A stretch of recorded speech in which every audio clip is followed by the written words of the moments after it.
Good evening. Thank you. Welcome to the NYU School of Engineering, Tandon School of Engineering in the wonderful borough of Brooklyn. Welcome everyone, welcome one and all. Please say hello, raise your hand. Thank you.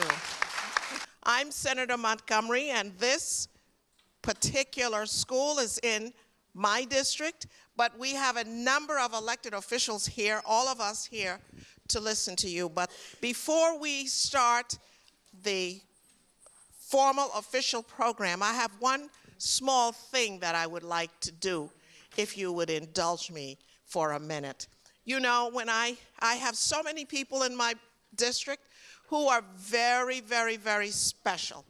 And that's because they spend so many hours and so many years and so much time doing volunteer services for their community.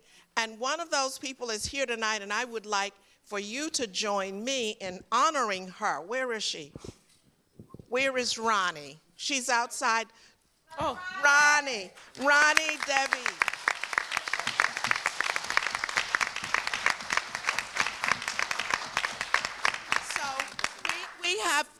We have these things, I call them building blocks, community bricks. She's a brick. So this is a special brick for Ronnie, and thank you, Ronnie, for all that you do for all of us in Brooklyn and in the whole city. Thank you. And while I'm here, I'll just thank people up front so we don't have to break again. Ronnie, come get your brick. So I want to thank Susan Long. Where is Susan, my chief of staff? Where are you, Susan? This is Susan. And Shakti, where is Shakti? Where is Shakti? There's Shakti, our wonderful assistant. Deborah Moore, where is Deborah? Oscar Jonas, Oscar. Thank you. Oscar got us this wonderful space. Jason Salmon. Where's Jason Salmon? He's right outside checking people in still. And two wonderful young people, both of whom are students of the New York City College of New York City. Kingsborough College, I'm sorry. But they are now interns in my office. So that's Tanisha Tallard. Where's Tanisha? Tanisha, thank you.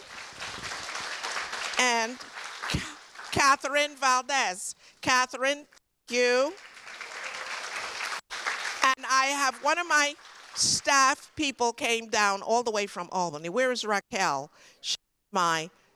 Raquel is outside. Raquel is our legislative counsel. Let me also thank very much our Senate Media Services people, Adam, Jamie, and they want me to mention Eric, the director, but we really thank them. They're here. So, Eric is in Albany. We thank you, Eric, just the same. And those are my staff, and I will ask that Senator John Liu thanks his staff, but while we're at it, we can just say thank you to Lisa. We know Lisa. Where are you, Lisa? Are you here? So, for the two of us, it's Lisa and Susan. And let me say that we owe a special thank you to NYU, and this school now has a dean who runs this part of the NYU institution, who is a woman. So this is the year of the woman, and we thank them very much. Dr. Jelena Kovancevic.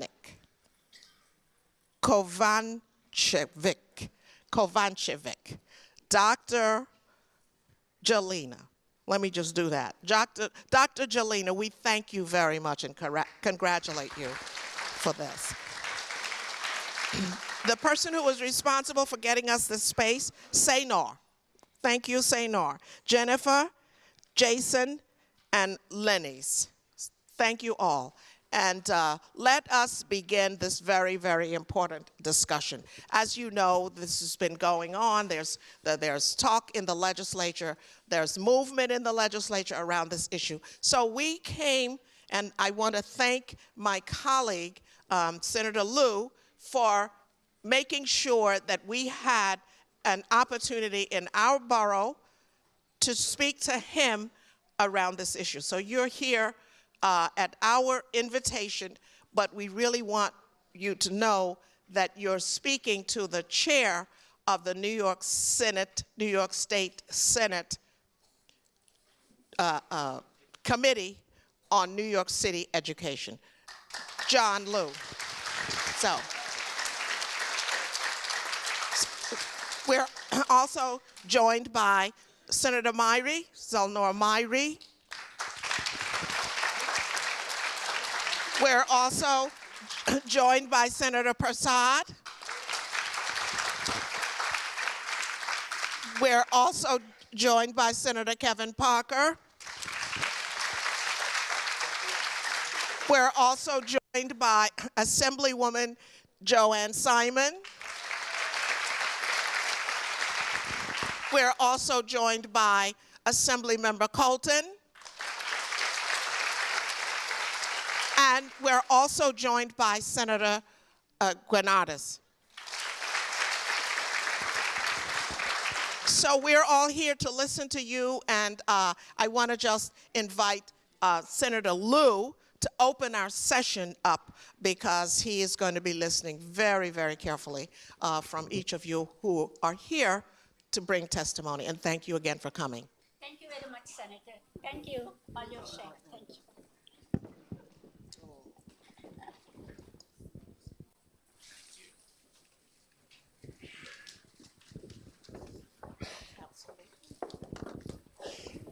Thank you, Senator Montgomery. Let's give this wonderful senator a round of applause.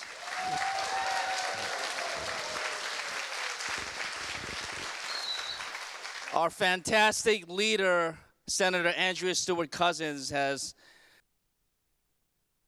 given me the responsibility of chairing the Senate's Standing Committee on New York City Education. But no matter what the titles are, I got to tell you, Senator Montgomery has been fighting the fight for quality education for every student in New York City for a very long time. And while I may have the chair's title, I will tell you from the outset that I take great direction and also insight and experience from Senator Montgomery. Thank you, Velmanette, for hosting us tonight. I want to thank all of our colleagues in the legislature and both houses for coming to say a few opening remarks. This is, as we announced, forum.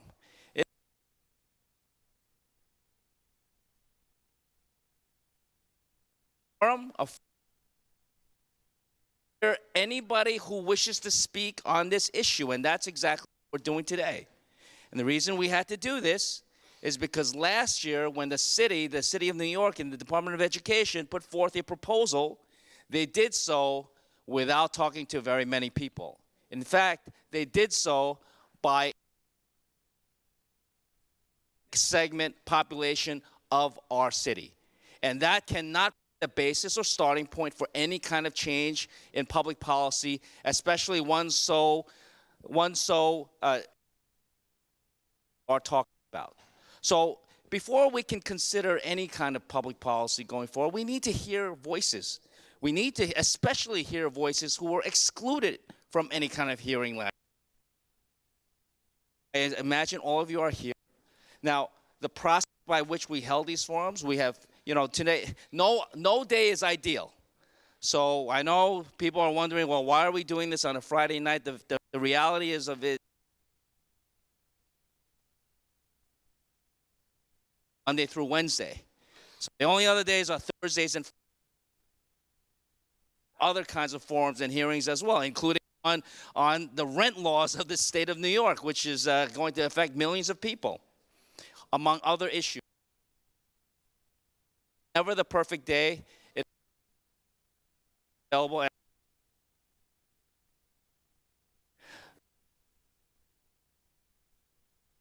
We did not target or give special invitations to anybody. All else found out.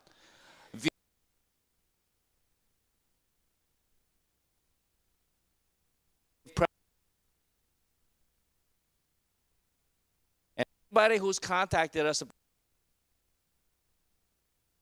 the flyer that has wonderful pictures of Velmanette Montgomery and Roxanne Persaud and myself. Next time we'll get everybody's mugs in there, okay? But I didn't mean this. And such, I would ask you. Switch these out. This one keeps. Thank you. I would ask you to respect everybody's ability and opportunity to say their piece, to give their opinion and suggestions. And let's keep the applauses and the boos down to minimal, such as 0. So please, no applauses, no booing. You have signs, you know, the signs don't make any noise, but remember, they block the people behind you. So unless you're in the back row, be respectful of the people behind you as well. And with that, we're going to have each speaker being no more than 3 minutes. If you have written testimony, please present it to us so that we can include it in the record. This is being live broadcast on the Senate website. If anybody wants to see it, it's nysenate.gov, nysenate.gov. It's as simple as that. It'll be live stream on the website and also recorded in the archives. So your comments will be recorded in prosperity. With that, I'm going to ask if any of my colleagues would like to say anything. But before I do that, I just want to make a final, I want to echo what Senator Montgomery has already said, to thank our incredible staff for putting this together. It's a lot of work to organize this kind of forum. Senator, I want to thank my entire staff, but especially my Chief of Staff, Lisa Delaquila. Lisa, raise your hand.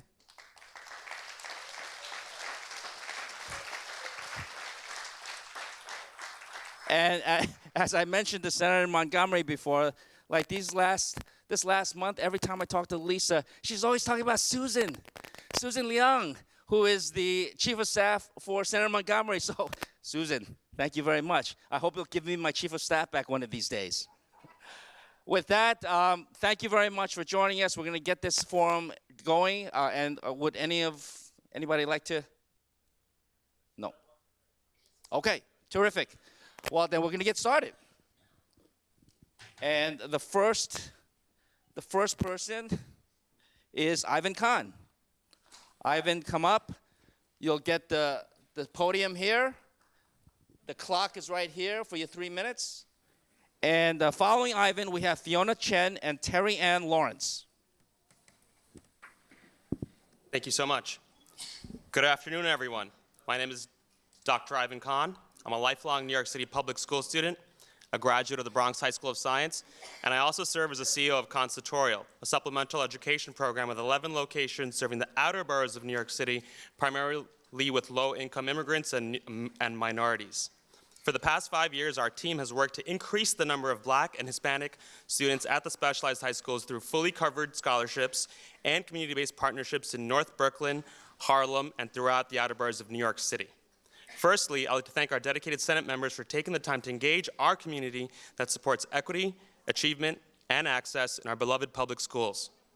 I'm speaking today to share some of the best practices that we've seen work for minority children from low-income neighborhoods to gain offers. Alan Arias recently wrote an eloquent op-ed in AM New York about our STEM partnership in North Brooklyn, and we couldn't be prouder of his work. The biggest factor helping our children was their early focus on grade-level proficiency. every spring since grade school. Right now, only 25%, a quarter of Black and Latinx children are grade level proficient in ELA and math in our beloved city. And if only 44% of Black and Latinx children are applying to the specialized high schools, we'll continue to only admit 10 to 11%. That's 1/4 times 4/10, that comes out to 1/10. That's a travesty, and improving grade level proficiency is our very first step for our city. In the late 80s, as a student in PS19 in Corona, I was placed in the top section IGC SP classes, along mostly with Black and Latinx children. And we all worked hard to stay in that group until the last report card every single June. That became our de facto GNT program, and it did not require a citywide exam for a 4-year-old. It was present in every single school, from Corona to Southeast Queens, all the way to middle school. Although these IGC and SP classes existed, the programs varied in effectiveness due to disparities in teacher training and lack of funding in Black and Latinx public schools. I spent my second grade at PS19 in Corona in a trailer next to the actual school, which eventually became a second school building, replacing the schoolyard due to the overcrowding in our working class neighborhoods. I went to middle school with smaller classes and better trained teachers. In fact, they made sure to have 3 accelerated groups, not just 1, creating an environment where a lot of us aspired to get into great high schools. During the Giuliani era, IGC and SP became wiped out in our Black and Latinx neighborhoods. Later, the Bloomberg administration made that problem worse by deciding to decentralize the accelerated programs due to all the disparities. Though the DOE had promised access to these scarce district-wide programs, they never provided the transportation or the bus services to facilitate the awareness for high-achieving, underrepresented Black and Latinx families.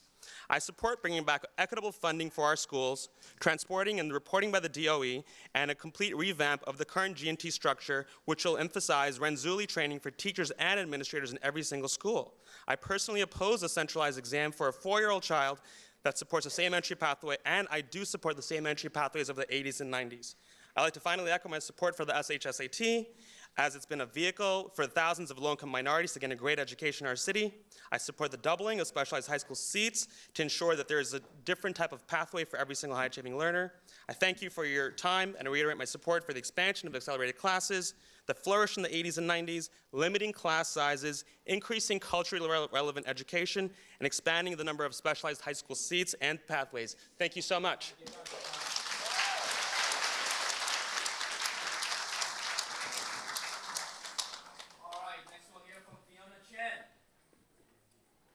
To be followed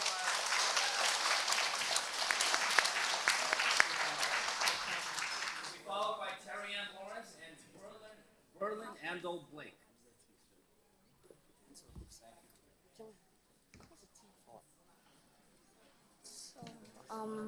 Hello everyone, my name is Fiona Chen, and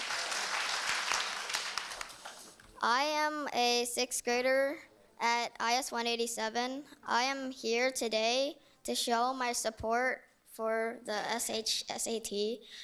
So my brother set a very good example for me. He came back to the US at 4 years old and didn't know how to speak English, so he took the GNT test in Chinese and scored high enough to win a seat in our Title I elementary school's tag class. My brother, a formal ESL student, is now going to Stuyvesant High School in the fall. So we are super proud of him. My family showed me that by studying and working hard, anything is possible. So my parents are immigrants, and they also work very hard to provide for our family. I have learned that you don't get anything for free, and you need to earn your way. I know some people think that testing is unfair, but I don't think so. So testing is a very objective measurement that shows how well you know something. It's Teachers Appreciation Week, and I want to take this opportunity to thank all my teachers for their dedication and hard work. My brother and I wouldn't be where we are today without their support and guidance. They always have high expectations for us and push us to do our very best. Some of our elementary school teachers are retiring at the end of this school year. I am very happy for them, but sad for the school because it's losing these incredible teachers who set good examples for younger generations. I never had a teacher tell me or my classmates that if we don't do well on a test, she would scrap the test. SAT is not the problem. By eliminating the test, we are not correcting the real issues. I urge the mayor, chancellor, and legislators to keep the test, set high standards for all schools in New York City so every school is a strong and GNT school. Thank you.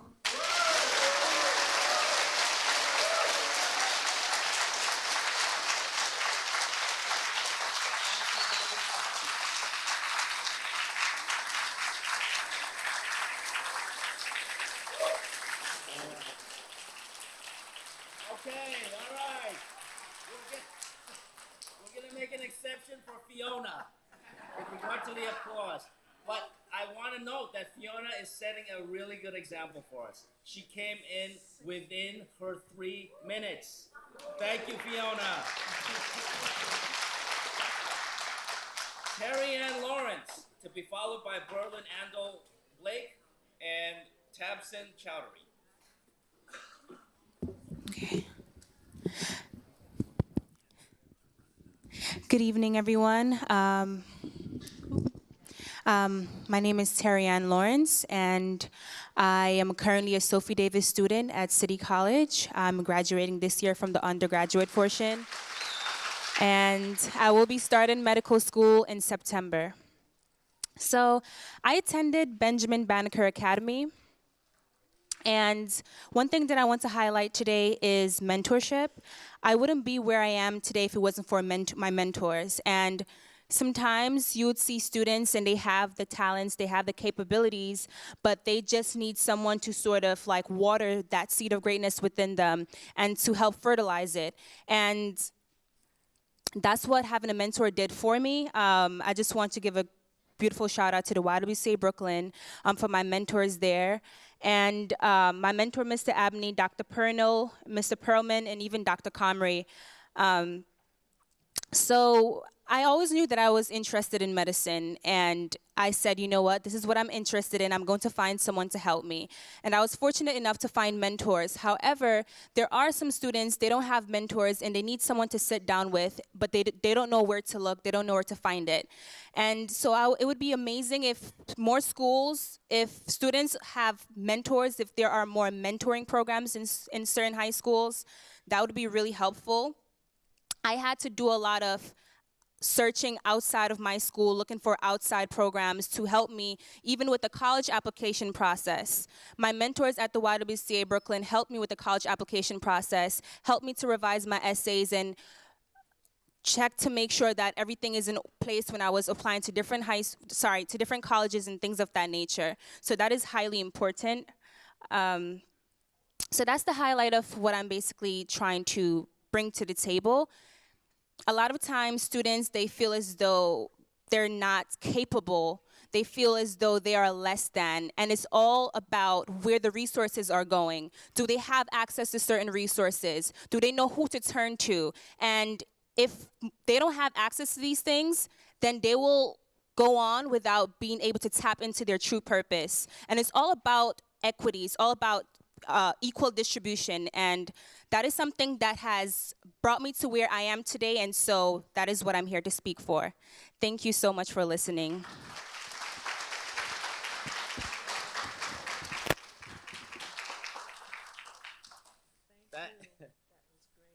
Thank you very much. Thank you very much, Terry Ann Lawrence.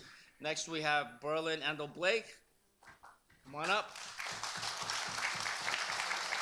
To be followed by Tabson Chowdhury and Charles Vavruska.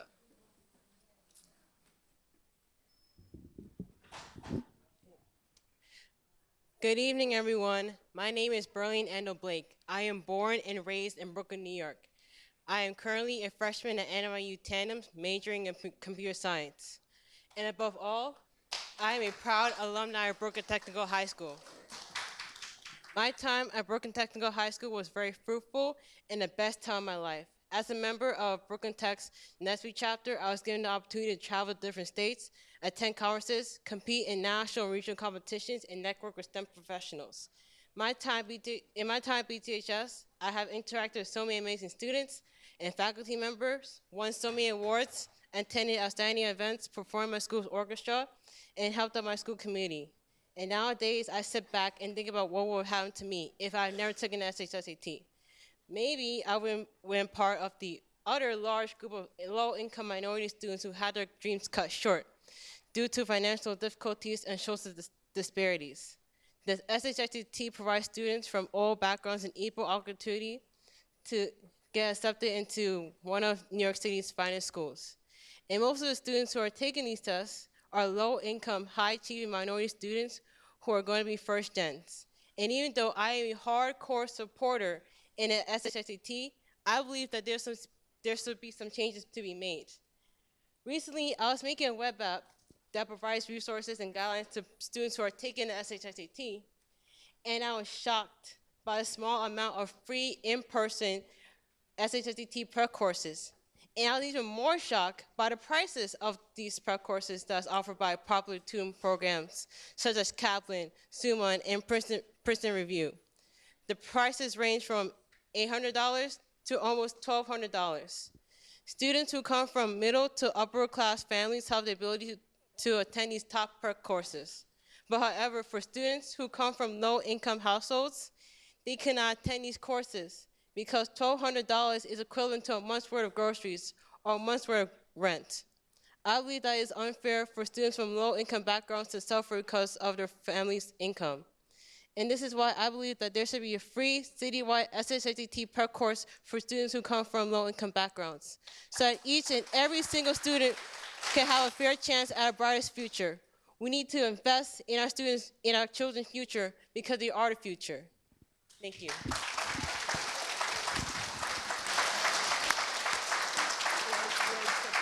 All right. Thank you very much, Berlin. Tamsin Chowdhury, to be followed by Charles Veruska and Leo Nee.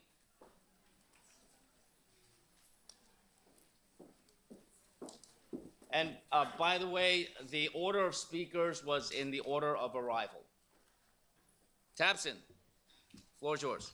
How you doing? I'm Tassine Chowdhury. I've had the humble honor of serving as the president of the Stuyvesant Student Union.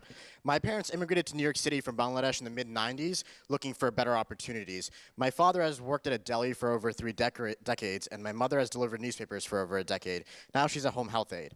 I've attended public school my entire life. Like many first-generation immigrants, my story is not too different from those of immigrants before me, whether they be from South America, West Africa, East Asia, the Caribbean, or the West Indies. As a first-generation immigrant, I absolutely support measures to increase diversity at the specialized high schools. The fact that only about 11% of Black and Hispanic students getting into specialized high schools is deeply tied to grade 3 to 8 proficiency. In 2018, Black and Hispanic students only comprised of 44% of applicants when proficiency levels are at 25% across New York City. Mathematically, one would expect about 11% of offers to go to Black and Hispanic students. We're failing our Black and Hispanic students long before the transition to high school. It's a systemic failure. One of the most discriminatory practices my community and I have ever experienced was when the mayor and chancellor attempted to pass legislation affecting the SJSAT with less than 2 weeks left in the session. Not a single Asian community leader was consulted. This isn't a political game, it's our children's education. Rather than consider the mayor's proposal as the only solution to the diversity problem, leaders in the Senate and the Assembly have the power to bring back accelerated programs we've phased out, like IGC, SP, and honors programs. I've yet to understand how failing 75% of our Black and Hispanic students across the city is acceptable. We have the ability to target students who are struggling, and we have the ability to support them, yet the DOE time and time again fails to do so. Corona, one of the largest hubs of the Latinx community in New York City, also happens to have some of the most overcrowded schools New York City has ever seen. Overcrowding means students sitting on radiators and in the hallways. It means having a gymnatorium, a combined cafeteria, gymnasium, and auditorium, shared between multiple schools squeezed into one building. It also means refusing to give our students an equitable opportunity. Everyone deserves the same opportunity I had. It's about time we expand the specialized high schools and create more pathways to high high-achieving schools while integrating from a much earlier age. Thank you for holding this hearing and allowing me to speak on behalf of Bangladeshi New Yorkers. I look forward to the rest of the commentary. Thank you.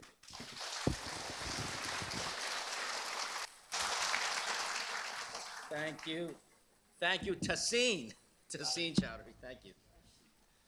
All right, Charles Varuska, to be followed by Leonie and Eric Zhang.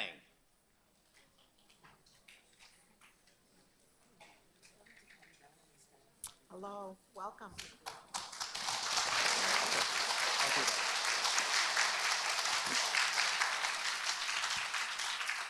I want to thank the committee for giving me this opportunity to speak. I love this city, and I'm proud that this city has these great specialized high schools, which have provided opportunity for generations of New York City's children to attend the best schools. And that doesn't happen everywhere. But I'm sad. I'm sad that since Chancellor Carranza has been here, I haven't seen him do anything to try to improve education. What I have seen him do is to increase racial division. That's terrible. And when I look at his plan to get rid of the SHSAT, I see it as a cover-up for a failure in K-8 education.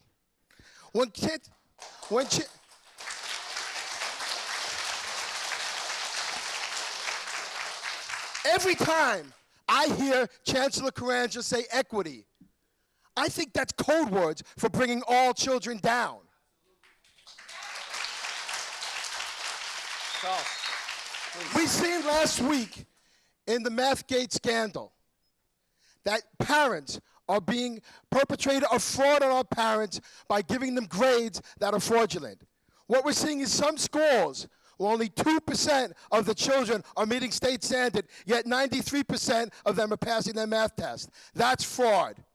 And if we're going to tell parents they don't know that their children aren't learning basic math, that's fraud, and we've got to change that.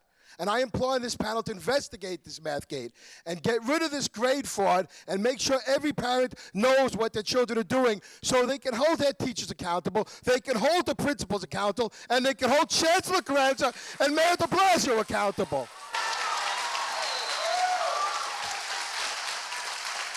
What is troubling is that instead of getting rid of the SHSAT, Chancellor Carranza wants to rely more on grades. But many of these grades are fraudulent. How can we say we want to take people's grades when the grades are fraudulent? We need to change this. We need to keep the SHSAT because the SHSAT is the canary in the coal mine for this fraud. What we can do is I urge you to pass the gifted and talented bills in both the Assembly and the Senate, which will bring back SP programs, honors programs, and IGC classes in all of our schools. Thank you.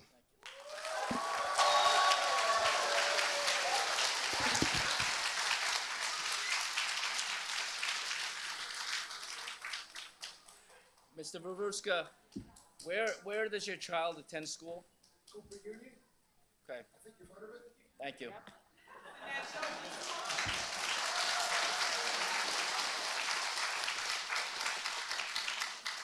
Leo Lee, to be followed by Eric Zhang and Zoe Nee? Okay, Leo Nee.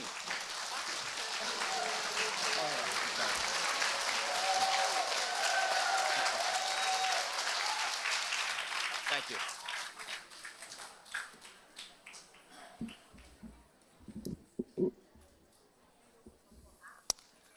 Hello everyone, my name is Leonie, and before I start, those are all of the signatures we got in support of the SHSAT from my community and borough of Brooklyn.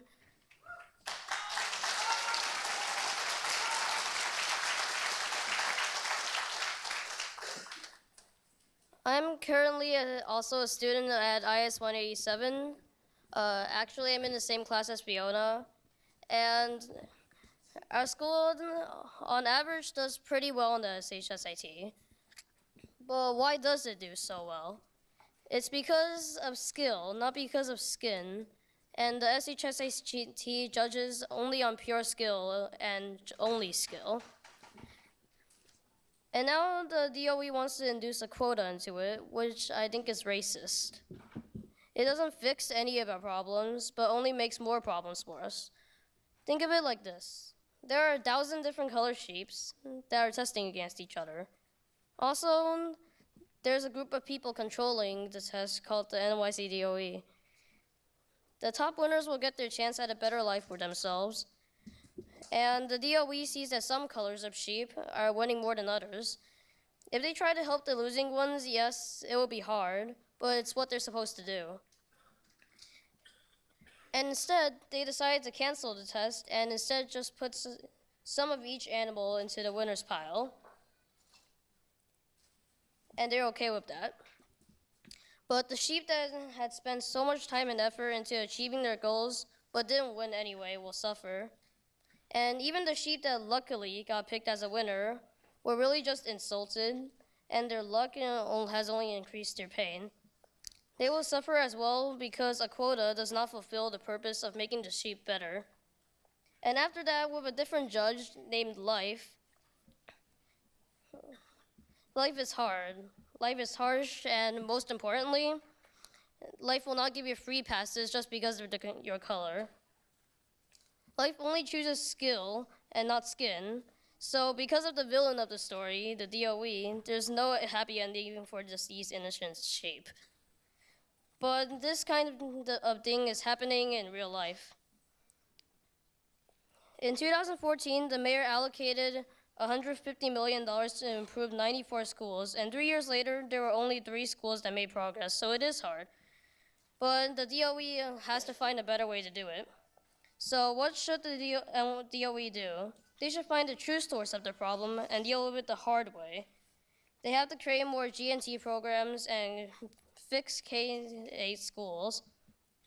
And this is what the DOE has to do for the kids that are not getting the high scores on the SHSAT instead of canceling it. And remember that only tests give us qualified results, and quotas are racist.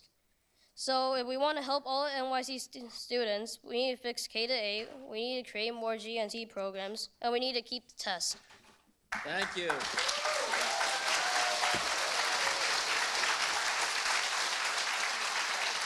Thank you, Leo Nee. Thank you very much. The next person will be Eric Zhang, followed by Zoe Nee and Joanne Brown. Eric, come on up.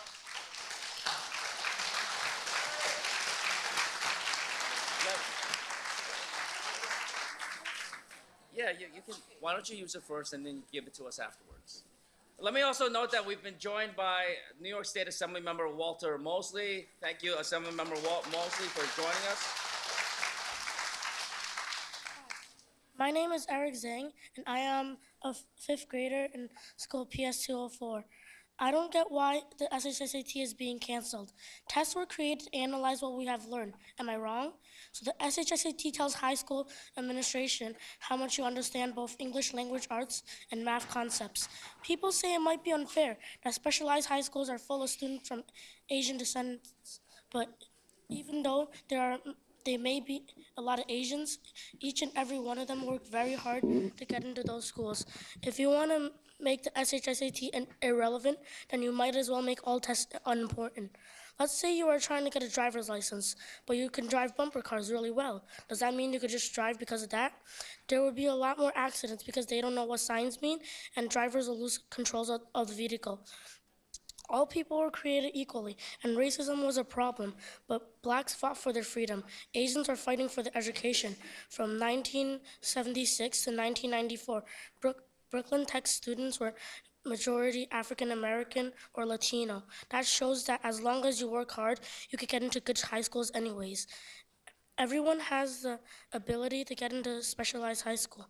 This source is reliable and fair for everyone. If you want more diversity, then why don't you just make more specialized high school for all the top students and not be racist about it? If everyone who couldn't get into a specialized high school worked harder, anyone would easily get in. You could have made more specialized high schools, more GNT programs, fix elementary schools, fix middle schools. Getting rid of the SHSAT seemed like the easiest option. Instead of the options, in my opinion, are better for the community, such as creating more specialized high schools or enriching education in K through 8 grades. School was created to enrich everyone's education, but getting rid of the criterias and picking people out of a hat is very illogical. The test is only to give us the test is the only way to get us qualified results about how we do in school. Education is judged on skill, not skin, so I'm supporting to keep the test.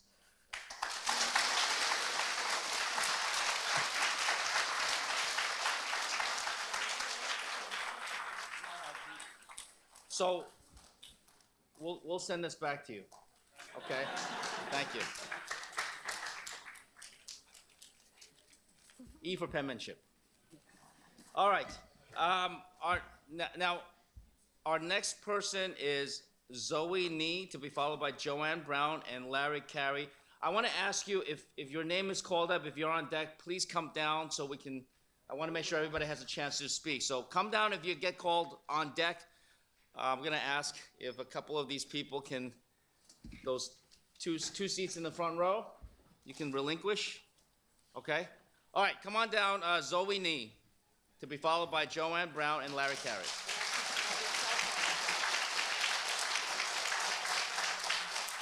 And also, could you please put your cell phones on silent or vibrate? Thank you.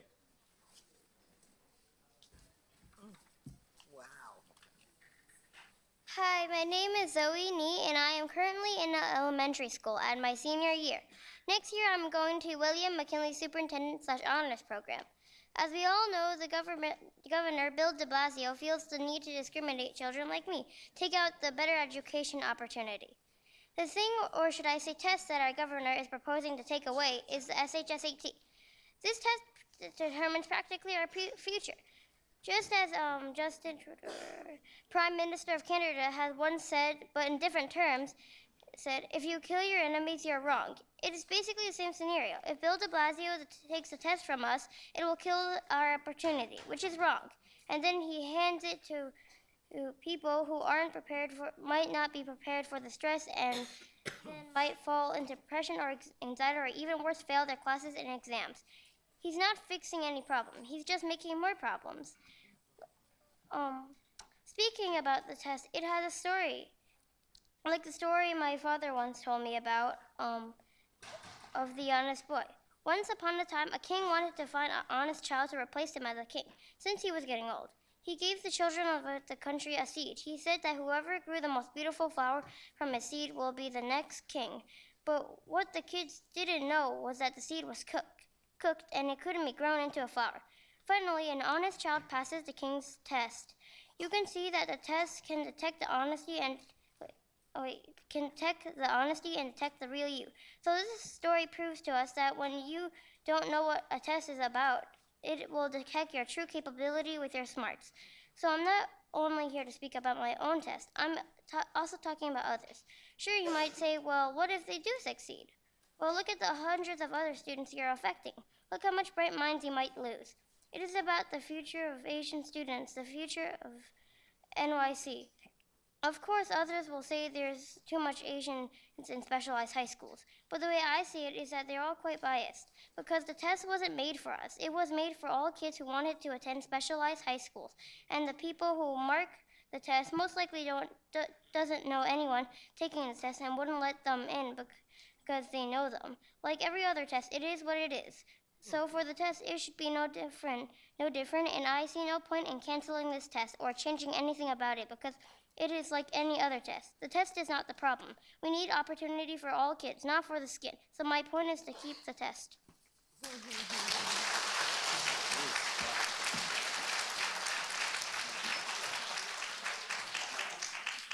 Okay, Joanne Brown, followed by Larry Carey and Vincent Liu.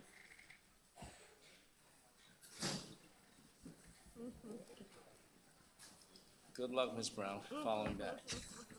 No problem. Good evening, everyone. Good evening. Can you hear me? Yes. Okay, thank you. I only came here to listen to what everybody else was talking about. Just take the mic out, because, yeah, please. Just lift it out. That's good. I don't want to break it. That's what it was. Okay, thank you. I came here to listen, to hear what everybody was talking about. But I'm in a high school. I'm in Wingate High School, and there's a lot of diversity is there. And then by you saying that you want the SAT, but I would like very much for you, if it's possible, for you to bring the essay, well, like not the exam itself, like someone could come there to our school, I'm talking about to all the high schools, not just one, but to all the high schools, so that they could be able to learn and then how to be more straightforward on these exams. But when they go against these exams, they'll know what they're going for and how to do their math, or either the reading, or either whatever writing, or whatever that they have to do, so that they can keep up rather with these specialized high schools. I applaud the specialized high schools, but if you have to look at the elementary part too, I'm talking about across the board. Some of the elementary students and also the high schools, they do not have the opportunity to have our mentors and all these other people to come out and then teach them and then be as one. This is what we really need in our high schools, so that our teachers can be better, more teachers than they are now. And I applaud them and I thank them so very much for helping our students. But right now, they need all of the help they can get right now so they can compete against all these here kids. It's not about no black and white and about no SAT. This is all I heard about black and white, or either somebody else is doing. No, it's not. It's just our kids. We don't have the money or the ability to keep up with y'all. And this is why our kids are failing. So most of our parents and most of our children are living in a shelter. Okay, see, these are the people that you don't see. I applaud everybody that's up here, but I like to stay right here because I can see what's going on in regular school. I don't went to elementary, I don't went to middle school, now I'm in high school, but I'm keeping up with everyone. But I would like very much, if you do keep it, the SAT, but please, can you put it in there for the kids to learn too as well? Because this is what they're lacking. Okay, they also need workshop. I'm talking about like wood our metal making, cooking classes. They need all of these things. Okay, for our kids to get out here in this world. This is a very cruel world. Our kids are going out here blindfolded, but they need the help and the guidance from all of us, okay? Not just anybody. I said all of us, and there's no black and white either, okay? Thank you. Thank you, Ms. Brown.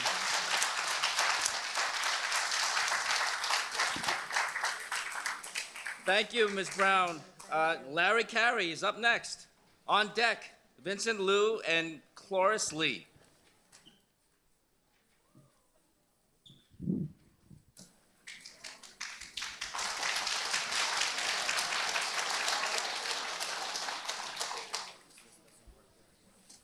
Hello, everybody. Thank you for the opportunity. Go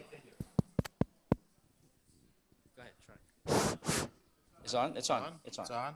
I can scream louder. I don't need the mic. Just talk there. Hello? Hello? Hello? Yes? Okay. Before I say anything, I want to congratulate an alum of Brooklyn Tech for his election. We applaud you. You are a member of our foundation. Automatically come to our meetings, please. Oh, gosh, and give them money.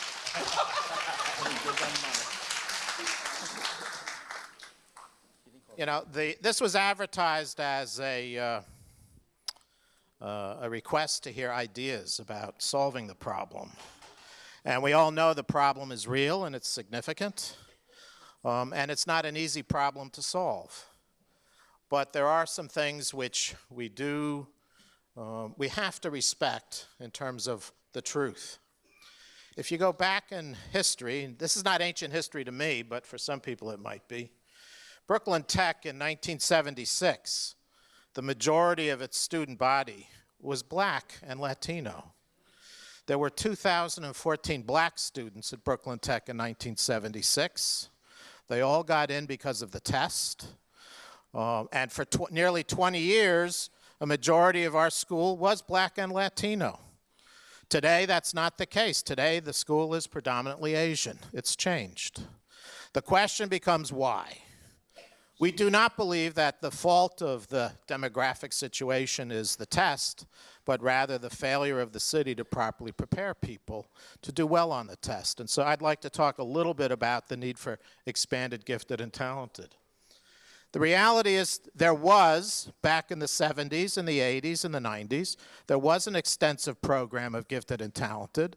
There was an extensive program of enriched education in the middle schools, and that's all gone. Mayor Bloomberg wiped out gifted and talented for the most part because he mandated one uniform test, and you had to get a 90 on the exam, and if you didn't get a 90, then you weren't eligible.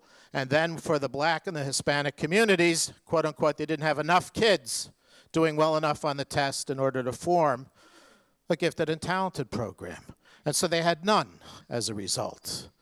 Now, today, in 10 districts in this city, where you have 90% of the population is black and Latino, you have one or none in terms of gifted and talented. You cannot say that we are giving every kid in this city the opportunity to do well on the test when we don't provide them with the requisite educational experiences to do that. We call for a massive expansion of gifted and talented.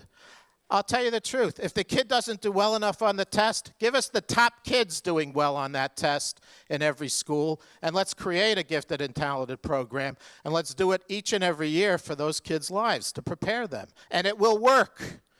You know, people, I spent the whole morning listening to other speakers at the Senate where I talked, and people talked about the peer effect. Well, let's give these kids the peer effect. Let's give them a program that really works. But thank you very much. Thank you. Okay. Vincent Liu. Vincent Liu, to be followed by Cloris Lee and Cole Yi Chen. Cloris Lee and Cole Yi Chen.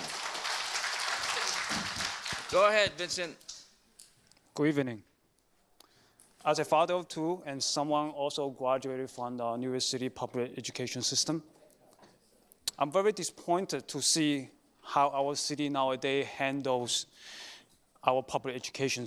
Instead of helping our students, our city chose to waste resource on pitting one minority group against another and scapegoating an objective exam for their failure in handling public education.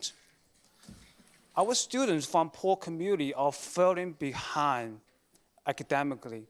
Based on a test result from 2018, from those communities, nearly 75% of students are not proficient at their grade level in both English and math. The SHSAT exam is aimed at assessing students for above grade level academic performance. So here's my question to everyone. How do we expect those students to score high enough on SHSAT when they are not even proficient at their grade level? And how exactly the proposal of eliminating the SHSAT help those students to perform better?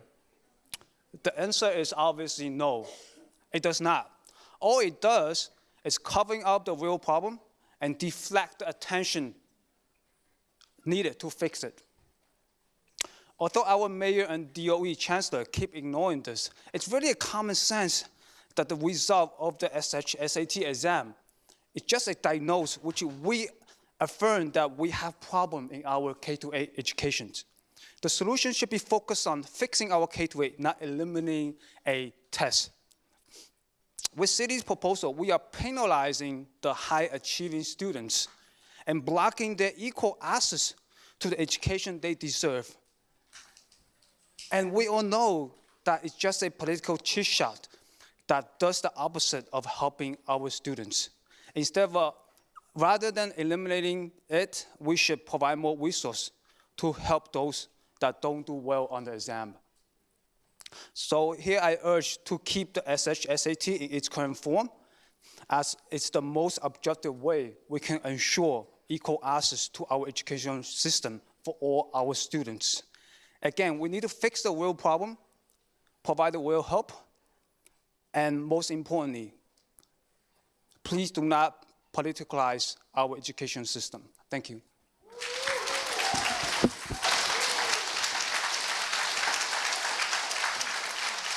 Thank you, Vincent. Cloris Lee, to be followed by Cole Yi Chen and Jonathan Roberts. Thank you. Good evening. My name is Cloris Lee, and I'm currently a sixth grader attending IS 187, the Kristen McCullough School. I'm here to support the SHSAT, and I fully believe that the test should be kept. Governor Cuomo, Mayor de Blasio, and Chancellor Carranza are taking away the SHSAT.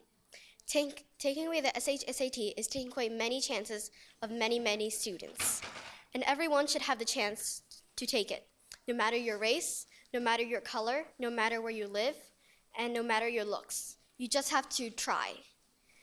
When I go to 8th grade in 2021, the SHSAT won't be there anymore.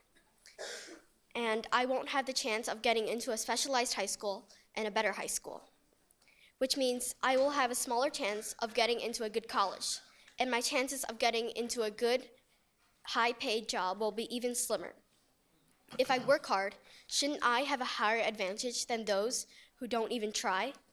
Instead, they are the ones having a higher advantage, because while I'm taking practice exams, studying, doing my work, and trying my best, other students are probably just watching TV, playing video games, and not even trying.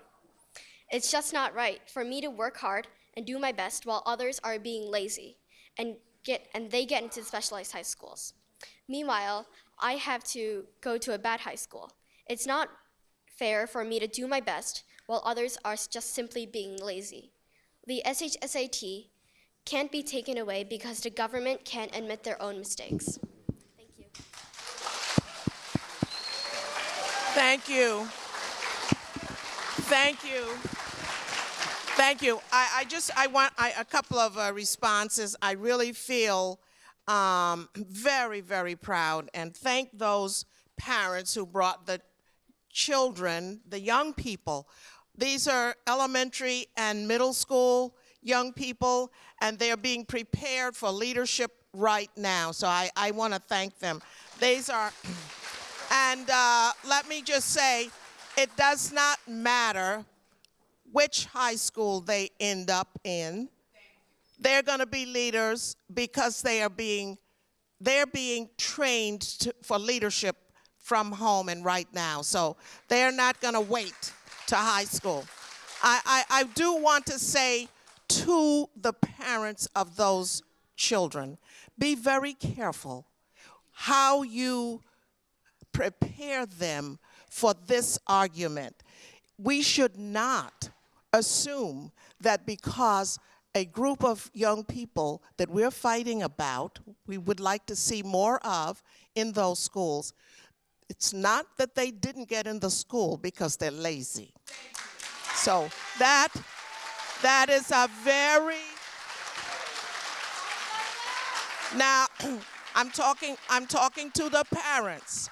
I'm talking to the parents. It is your responsibility, it is an obligation that you make sure that those children do not internalize those racist attitudes about any group.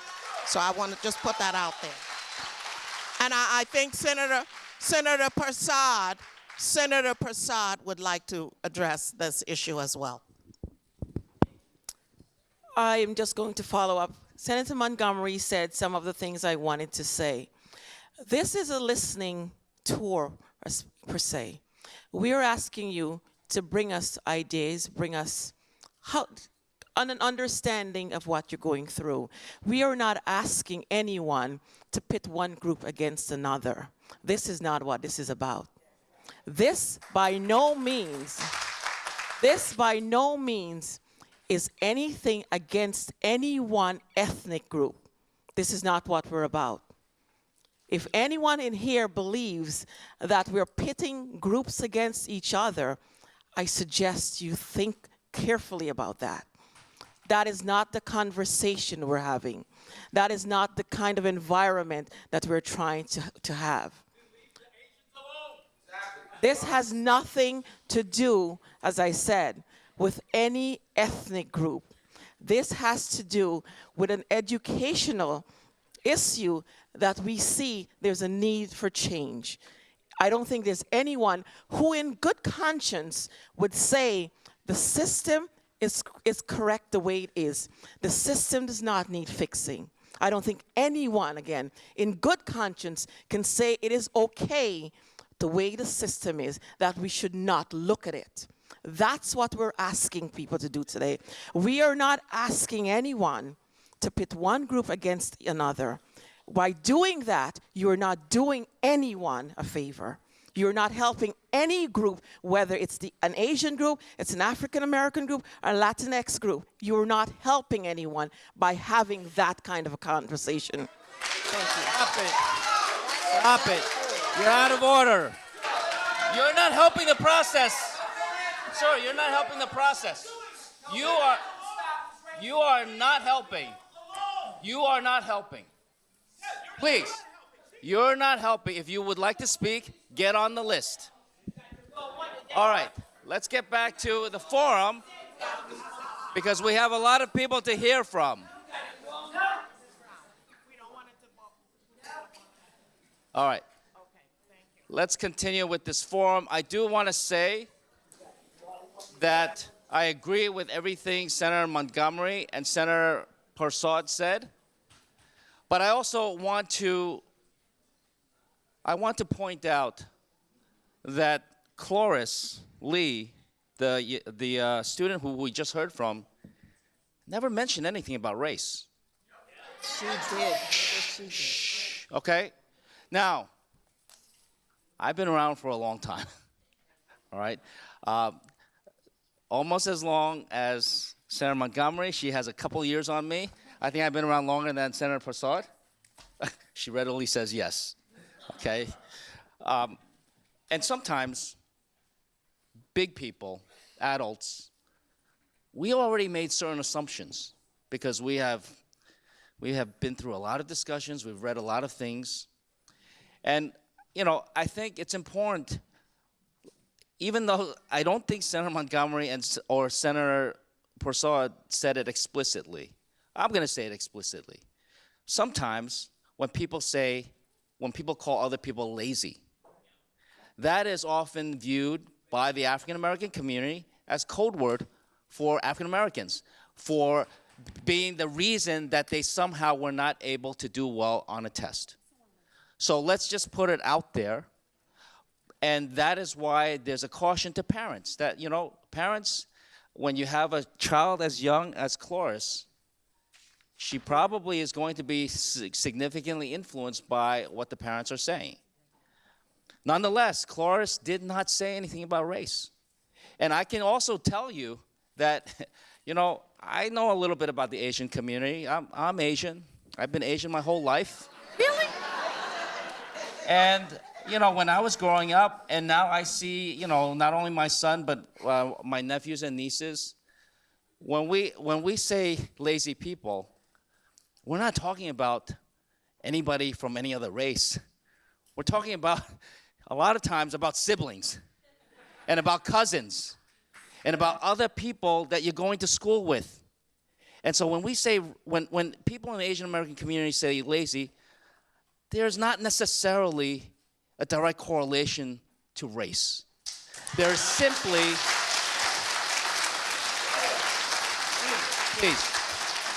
they're simply using an adjective that they learned in the English language, no more, no less. The people, the kids that they're comparing themselves against and the kids that they're being compared against are the kids that are closest to them, their family members, the students that they're going to school with. So in this discussion, and when I announced this set of this series of forums with Senator Montgomery and some of the other legislators here, we said that this issue has been too divisive.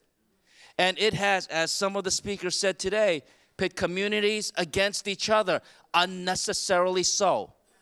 I am of the strong belief that out of this controversy, this very emotional issue, we can actually bring communities together. We're going to bring communities together, number one, by listening to each other and understanding what each other are saying.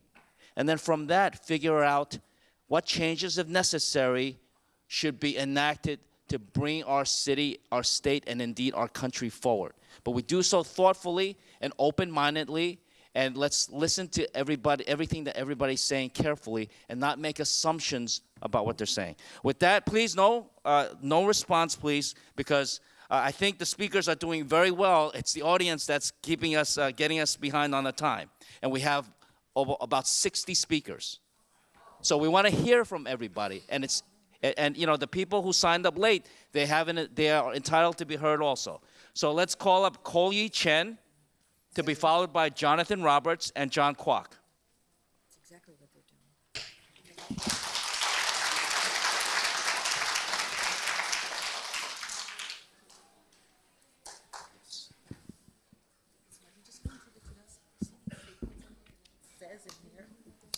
Hi, my name is Chloe Chen, and I'm currently a 6th grader at the IS 187 Krista McAuliffe School. I'm also a second-generation Asian American. My parents and grandparents all immigrated to America. My grandparents worked in sweatshops so that I could have a better future here.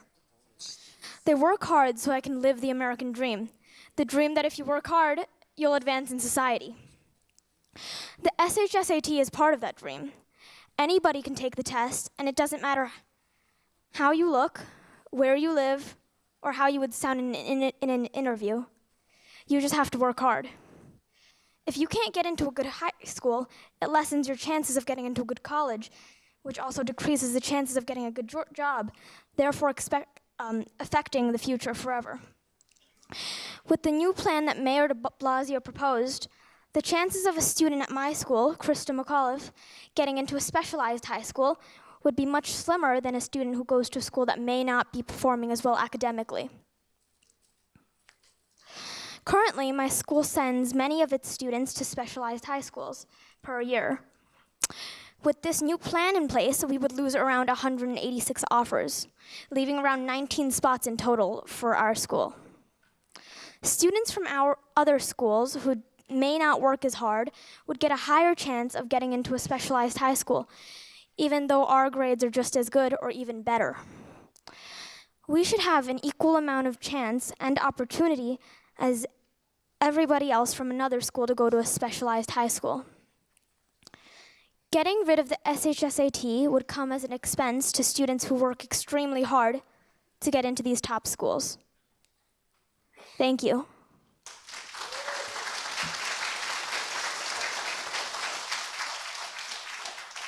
Thank you, Ko-Yi. Jonathan Roberts is up. On deck, John Kwok and Martin Brooks. Thank you.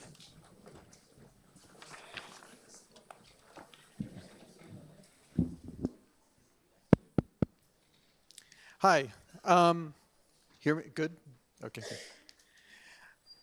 You know, in light of the small number of Black and Latino students who are both willing and able to qualify for the specialized high schools, I urge the New York State Legislature to take all steps within its power to implement the following 3 programs. Number 1, hire enough additional teachers in underperforming elementary and middle schools in order to reduce class sizes by 25%. Number 2, recruit 1,000 new math and science teachers for low-achieving elementary and middle schools. Offer enough compensation to attract and retain highly qualified and talented teachers. And number 3 is to restore rigorous math and science advancement enrichment programs in underserved communities for all students who want that challenge. Now, recently, an independent analysis by the Department of Education fully validated the SHSAT as an admissions method. But using grades is a horrible idea. A 90, only got 3 minutes. A 90 in a Sunset Park middle school means something completely different from a 90 in one in Bedford-Stuyvesant.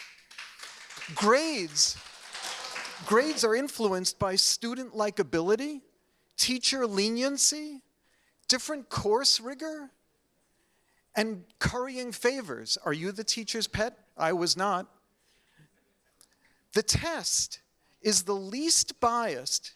All tests have some bias, but the test is the least biased and least corruptible method that we know of right now. We must keep admissions to be about what you know, not who you know.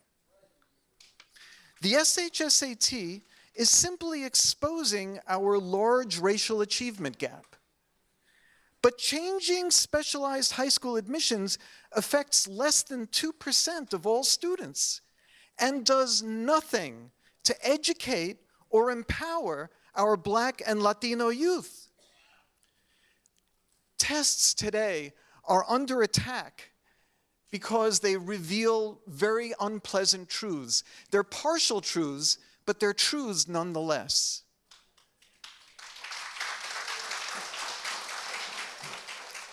Papering over the diagnosis condemns future generations of Black and Latino youth to lives of unfulfilled potential. Thank you, Mr. Roberts. Thank you. John Kwok. On deck is Martin Brooks and Yatin Chu. Before I begin, I should note that earlier this morning, I sent Senator Lieu an extended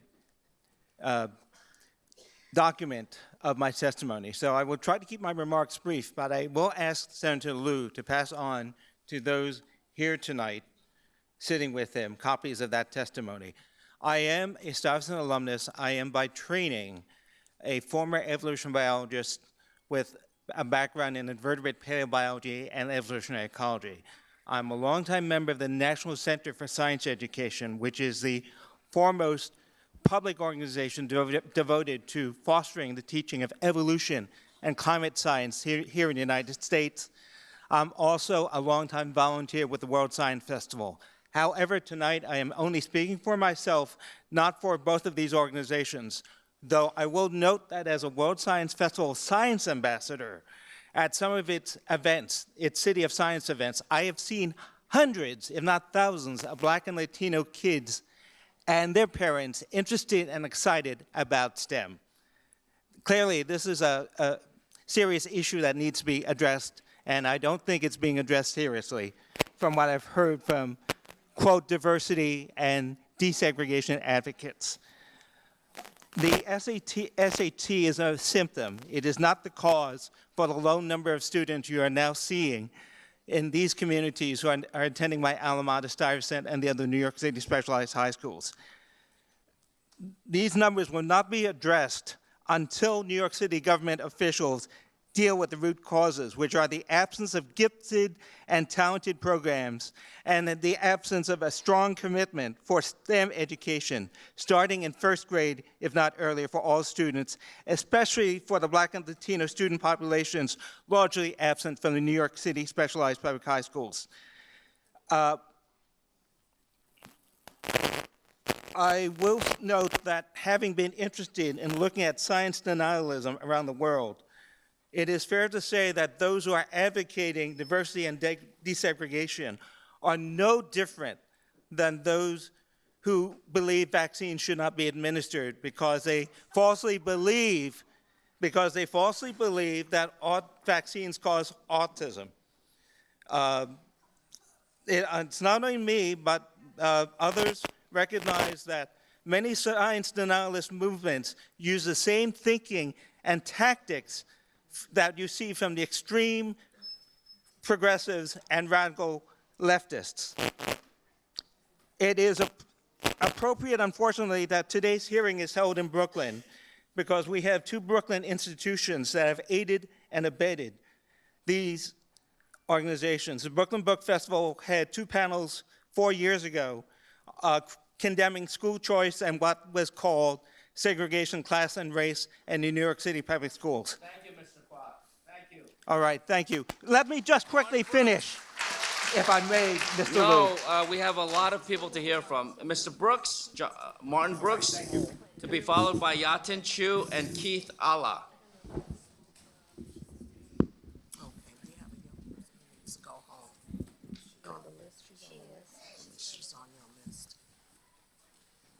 But she came really late.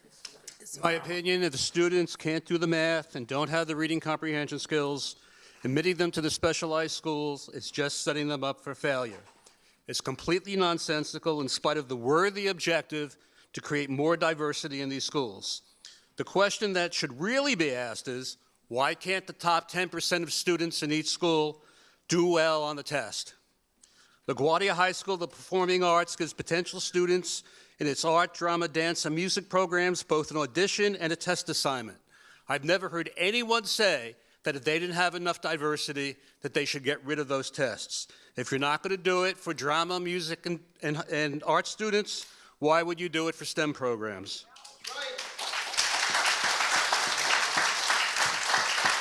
We're trying to fix the problem in the wrong place. The place where the problem needs to be fixed is at the elementary, middle, and junior high school level. I recommend the following. These are certainly more complex, will take more time, and will need far more funding than simply eliminating the test. But I believe that there are far better solutions that will attempt to solve the real problems. 1, collect data on the percentage of students in each feeder school that take the test and get admission. In schools that don't reach the proper hurdle rate, hold the principals accountable. Yes. 2, start programs in every feeder school, especially those underrepresented in the specialized high schools, to prepare students for the test. 3, require every specialized high school to conduct outreach programs. I know some are doing it already, but they need to be increased with specific goals for the number of schools they visit and the number of students they meet with. 4, create at least one magnet middle or junior high school feeder school in each borough, which is administered by the specialized high schools with admission by lottery. 5, if space permits, open a small feeder school within each specialized high school, also with admission by lottery. Create a practice SHSAT, and obviously improve the quality of education at the middle and junior high school level. I really don't understand why we're trying to destroy the high schools that work so well instead of trying to fix the high schools that don't. In my opinion, eliminating the SHSAT will destroy the specialized high schools because they will have to lower their standards in order to remediate the students. And then they will be no different than the rest of the high schools. And there's one more issue. Let's say action is taken and a far greater number of students qualify for these schools. That'll actually make it harder to get in. So in addition to everything else, we need to create more specialized high schools. Personally, I'd like to see the High School of Artificial Intelligence and Robotics, the High School of Information Technology, the High School of Advanced Business Processes, and the High School of Media Studies for starters. One of my high school history teachers always wanted to see Brooklyn Cultural High School. There's a fundamental misconception that a student who doesn't do well on the test but has good grades can succeed at a specialized high school. Thank you, it's Mr. quote unquote, Brooks. let me just finish the sentence, a better school. Thank you. All right. Thank you very much.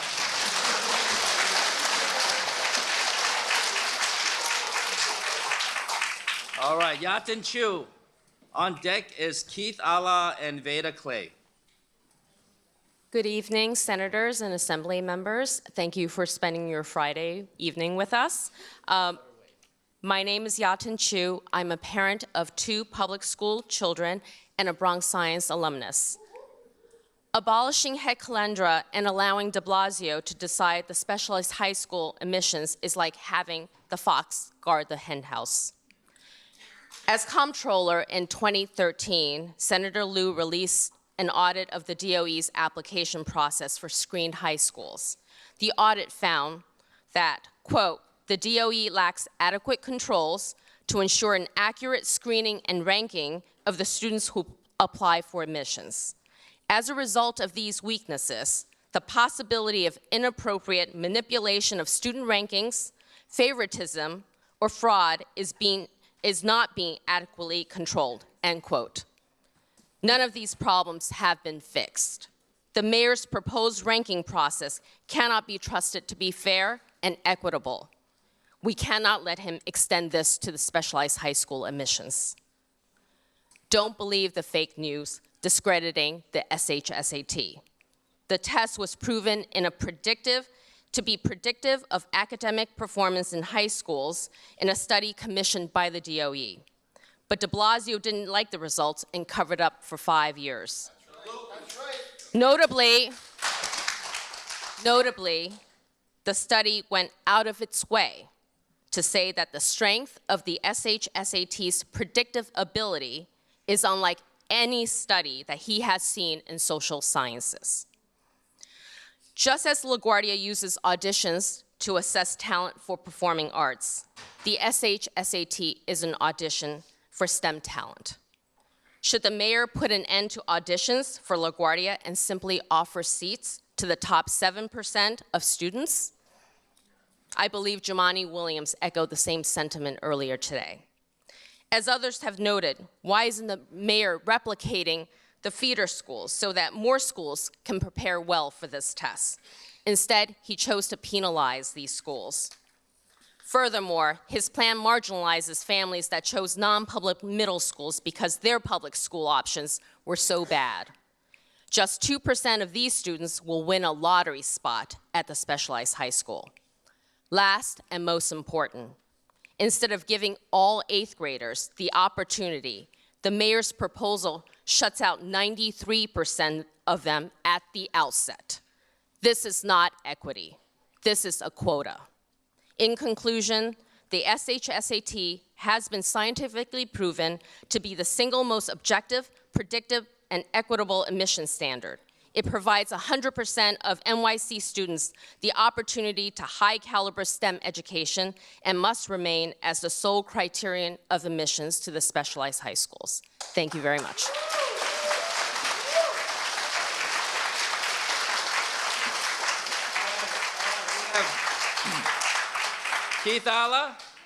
Keith Alla, followed by Veda Clay and Isabella Pavone.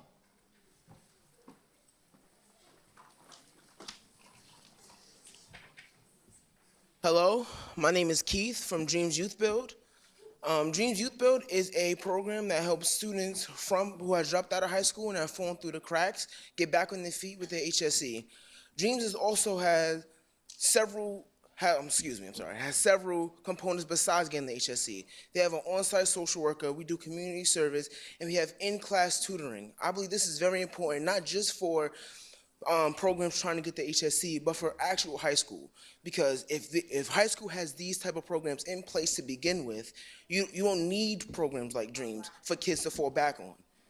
Too many kids fall through the cracks and they slip through because they feel they are alone in high school. They feel that when they get to high school, they have nobody to talk to when they're going through mental health issues. They feel when they get to class that they don't know the work, they can't ask for help. They feel that when they feel unsafe in school. So now programs like Dream open up that create a community environment and really give kids a second chance at college and just to succeed in their life without giving up and becoming a statistic. I believe high school should adopt Dream's model and have an on-site social worker instead of a guidance counselor that just talks to you about your class schedule and where you're going to college. Have a guidance counselor talk to you about what's going on in your personal life, what's going on at home, because those things affect your school and affect your grades, and then when it gets to the test, you're too worried about other things. You're too worried about what's going on at home, how I'm gonna get home, what I'm gonna do when I get home, am I gonna make it school tomorrow? It's too many other things to focus on just the test. So now when the grades come and the grades fall, now it's looked on as you're not intelligent. So, and that's why I just wanted to say thank you.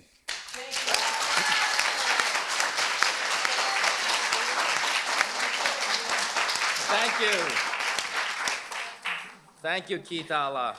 Next is Veda Clay, to be followed by Isabella Pavone and Terry Ann Lawrence.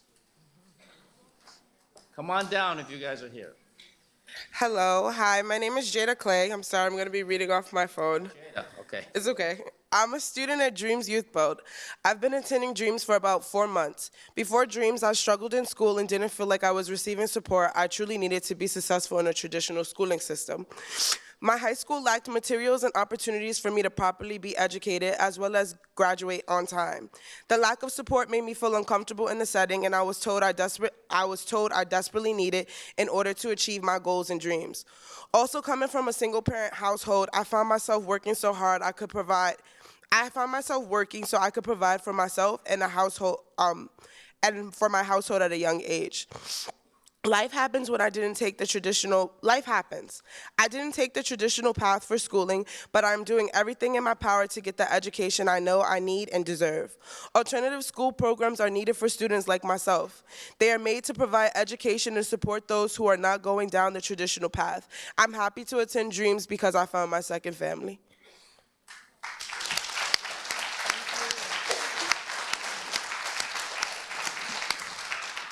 Thank you, Jada. Isabella Pavone, to be followed by Terry Ann Lawrence and Karen Barbanel.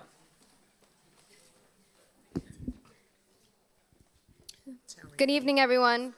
First, I just wanted to say a thank you to the New York State Senate and the Assembly members who are here today to discuss an important issue, education equity and New York City education. I'm a high school senior, and 3 months ago, there were only 788 future graduates from my class. Presently, there are now only 800 students who are set to graduate in 2019. These numbers may have increased by a small amount. However, my actual size class is nearly 1,000 students.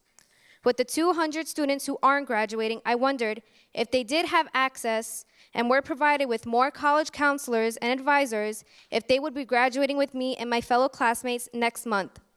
With a large class size and only one counselor advisor, for college, I was not granted the one-on-one sessions I needed through the college process. I was forced to go outside my school to look for programs that can help guide me through these rigorous processes. I was thankful and able to find the programs, such as YWCA Brooklyn, to help me in applying to colleges and preparation for college by tutoring for the SAT. Continuing education after high school is extremely important. And with teachers telling me constantly expressing the importance of gaining a higher education, we want to continue after high school to graduate with the degree in bachelor's and even in master's. But how can we have a solid opportunity in attending college if we are only being provided with the bare minimum in help with just one college advisor? We need an equal opportunity for all, and I am not receiving that opportunity at my school. Thank you once again.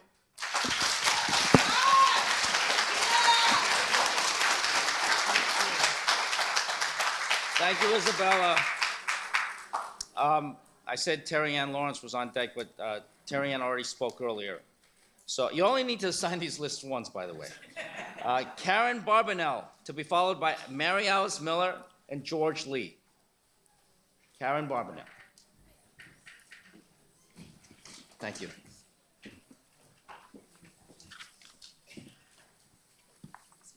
So I'm the parent of grads of Stuyvesant, and I have another child in another test in high school. I wouldn't have gotten into these schools, just so you know. I did volunteer in PS 306 in Bed-Stuy. It's a grammar school. I volunteered with Reading Partners. Without fail, a significant portion of the kids who I was helping weren't testing into needing extra help because they were slow. They were so bored by the curriculum that they were checking out and acting up. I recognized it immediately because my kids behaved the exact same way.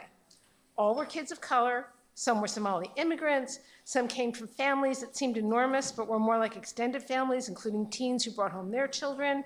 Some were more traditional families. All of these kids were so smart. Some were gifted to boot, and being gifted and being smart are a bit different. None were being appropriately educated by their school.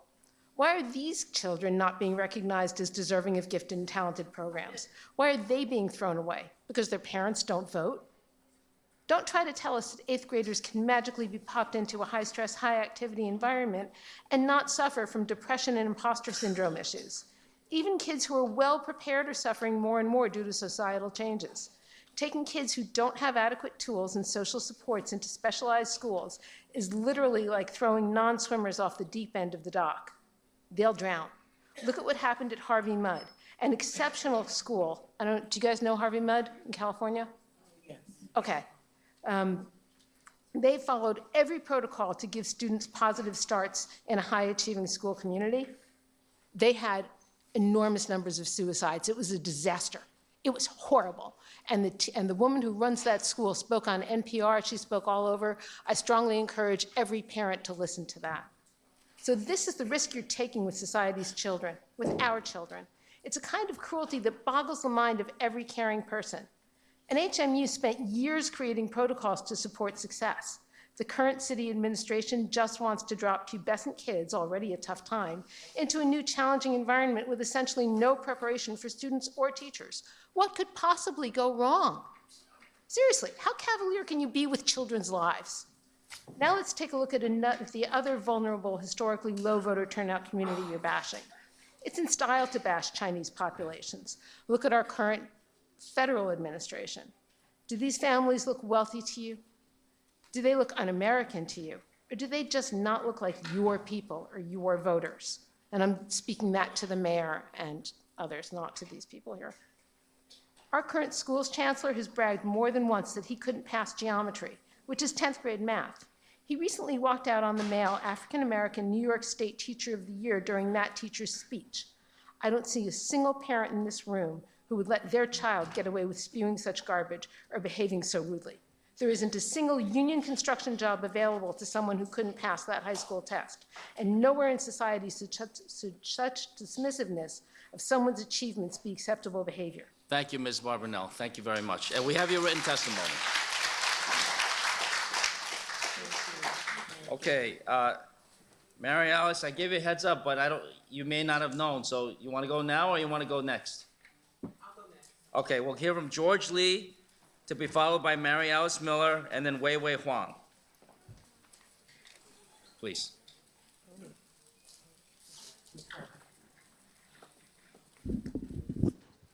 My name is George Lee.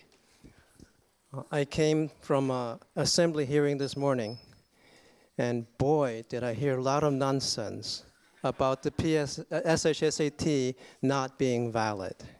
I hear things like, no single test should determine high school admissions. I hear things like, the test has never been validated. I hear things like, this study, I don't know who, my study shows that grades are better than tests. I hear things that go like, James Heckman's study shows that grades, that the standardized tests don't work. I read that paper, by the way. It's a complete misquote. I heard people say things like, Doobie and Fry, this is a City Hall hearing. Doobie and Fry's paper shows that that the SSAT doesn't work. I read that paper, that's a misquote too. But all these alleged research that the SHSAT is not valid, something is not right. Groucho Marx has a very good saying. He said, whom you gonna believe, me or your own eyes? Okay? There's these people, purported research saying the SHSAT doesn't work. Then there's my eyes. And what do I see with my eyes? 14 Nobel Prize winners. 14. That's more than most countries. I see Intel winners, Siemens winners, Westinghouse winners, Regeneron winners. I see people who bring home gold medals in math Olympiads, physics Olympiads. I see courses, Physics C, AP Physics C, multivariable calculus. These courses are only offered in the specialized high schools in New York City. I checked. Only Hunter College High School, which is not under the DOE, also does the same thing. So we have students there who can do that level of work. That's what I see with my eyes. So I'm not going to believe in those studies. I believe in my eyes, and I recommend that next time somebody piles on you this bull crap that the SSAT doesn't work, hasn't been validated, research studies show this, research studies show that, believe in your own eyes, please. Thank you.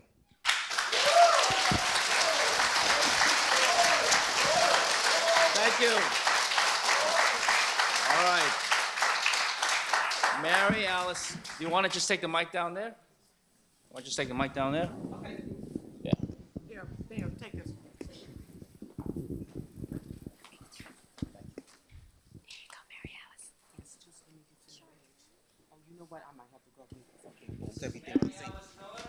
Thank you. Followed by Wei Wei Huang and Donghui Zhang.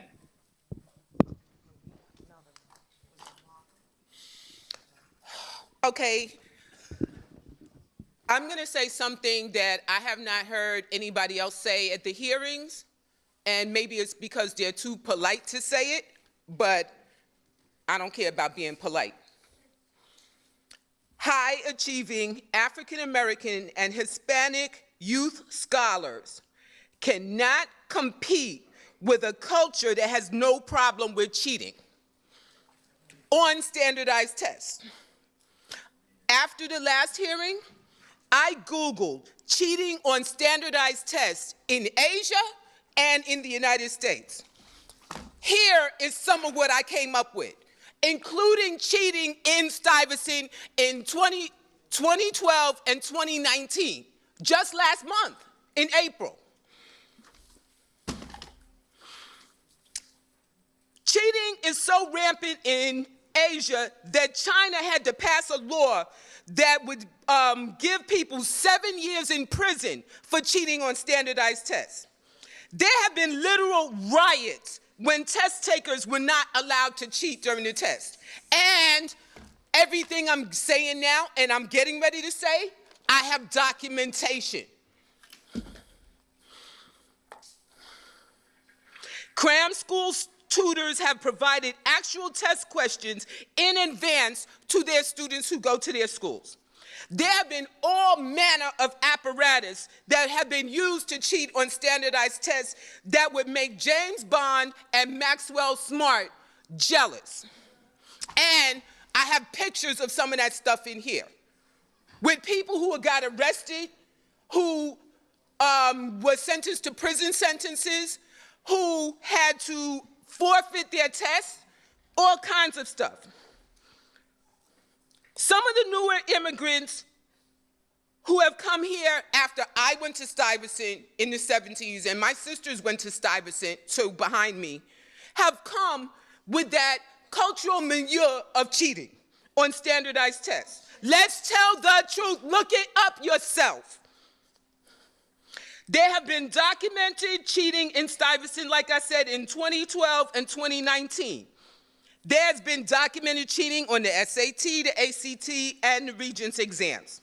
Some have mastered the art of cheating on standardized tests, while others don't even consider it.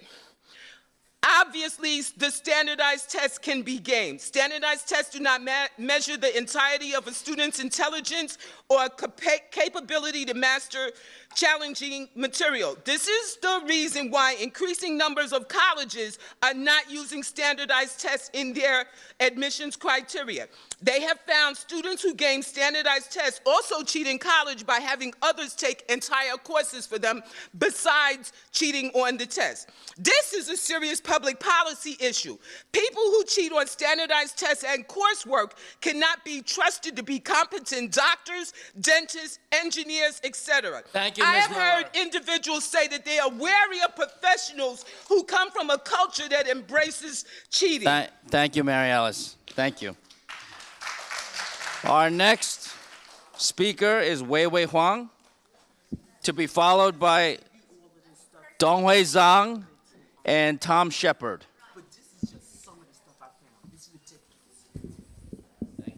Take a look. Thank you, senators, for giving us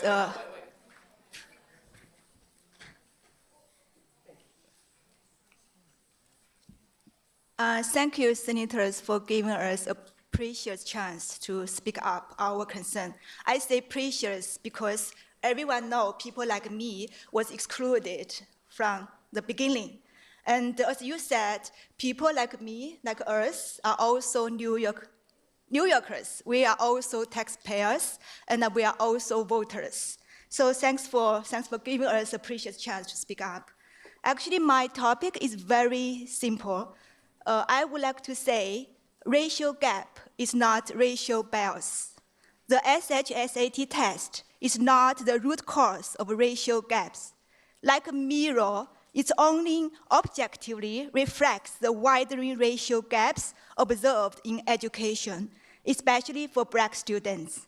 Actually, Black students were once accepted to the specialized high school at significantly higher rates than today. In 1989, Brooklyn Tech student body was 51% Black and Hispanic. Today, it's less than 12%. I don't know what's the underlying reasons for this significant decrease, possibly social, cultural, education, or economic status. But I would like to say that majority of Asian students who are currently in the specialized high school actually come from no or very low poor families. So what I want to say is that the test and these schools are not owned by Asian students, as the Chancellor, Mr. Carranza, falsely claimed. The test itself is not a racial bias. I believe here is more data. I think I will share with you later. It's a 2017 eighth grade state test, essay state test performance. Only about 11% of Black students passed level 3 and 4. Again, we can see significant racial gaps here. 56% of Asian students passed level 3 and 4, whereas only 11% of Black students who passed level 3 and 4. Also, the percentage of Black students who passed level 3 and 4 significantly decreases from about 30% for third graders to 11% for eighth graders. However, can we say that this state test is racial bias? Can we say that the test itself caused 90% of Black students to fail to have a basic math knowledge? How about to eliminate this state test or any test altogether because they are racial bias? I believe that everyone will say such questions are stupid and misleading. Blaming a test that just objectively reflects racial gaps is the easiest way for some public officials with their own personal political agenda. Thank you, Ms. Wang. Thank you. Thank you. Donghui Zhang, to be followed by Tom Shepard and Elwin Av, or Elwin Au. Donghui Zhang.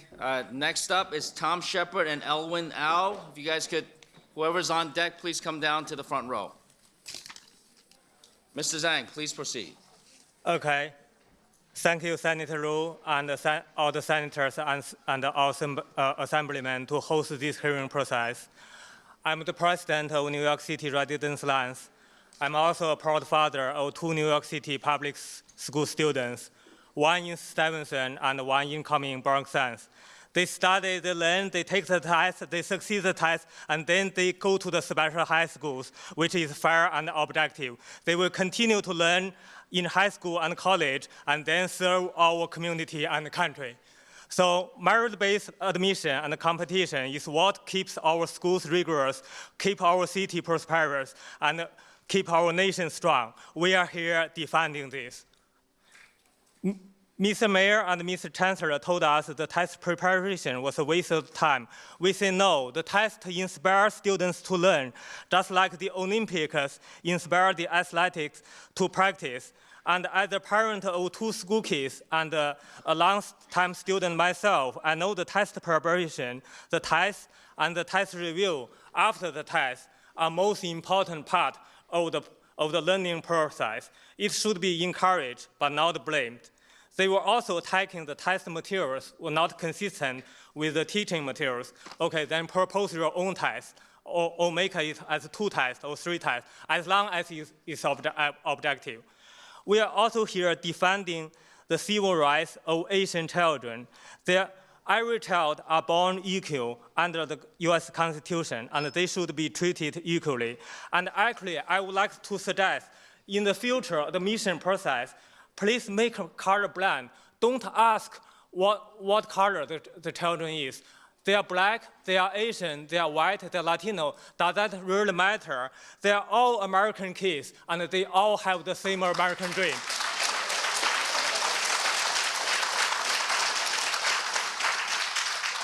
The mayor and the chancellor say Asian families have economic advantage to take the prep class. I say no. 70% of the Asian students in Stuyvesant High School receive free lunch program, and they are from low-income families.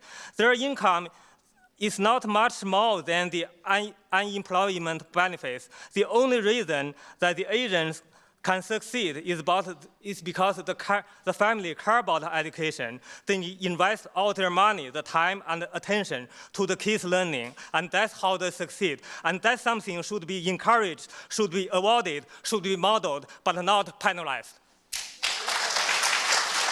The mayor and the chancellor were disgustingly discriminating the Asian kids by thinking there were too many of them in the specialist high schools and want to limit their enrollment. That's simply racism and cannot be tolerated in the 21st century. Thank you, Mr. Zhang. Thank you. Thank you. All right, Tom Shepard, followed by Elwin Au and Yan Yu.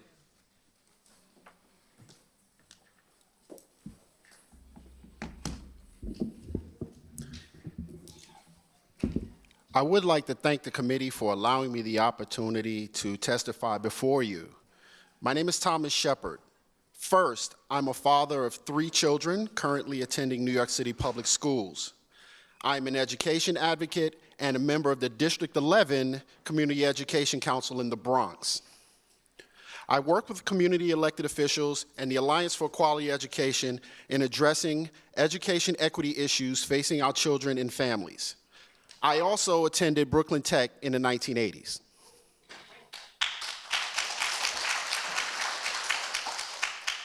So I have a long statement here, but I'm just gonna kind of deviate from this a little bit. People, we really have to be careful about the message we're sending. All right, I've been sitting here all night and my blood has been boiling because we've been using code words, we've been going after each other, and it's completely inappropriate.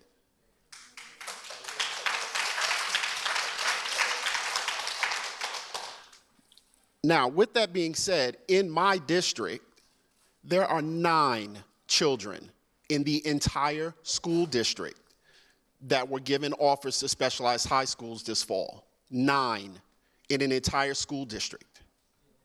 Now, if anybody can sit here with a straight face and tell me that the system is working when 9 kids in an entire school district, not a school, but a school district, are offered letters to a specialized high school, I would say you're crazy. All right? Now, whether we get rid of the SAT or use that as the only means of evaluating kids for admissions to schools, that's really for you guys to decide. Okay? Being in the CEC, I have gone to several schools, middle schools in my district, and have spoken to principals and educators, and they all agree that a single high-stakes test does not measure whether or not a child is prepared for admission to these high schools. What I would suggest is maybe not getting rid of the test, maybe changing it in some sort of way, but also making it about the entire student. Okay, we can look at a student's performance in terms of grade point average. We can look at their scores on an ELA. We can look at a portfolio. We can also look at an SHSAT, but a single measure to evaluate whether or not these kids are admitted to a specialized high school, according to the educators and according to tons of research, is inappropriate. And I think that we can agree or we can disagree, but what we do need is some sort of change from the way that things are right now. Thank you, Mr. Shepard. And Mr. Shepard, if you have your written testimony, please, you can email it to us. Absolutely. Thank you. You can get it from Heather right there. She's sitting right there. Thank you. All right, Elwin Au is up, to be followed by Yan Yu and Victoria Araskina.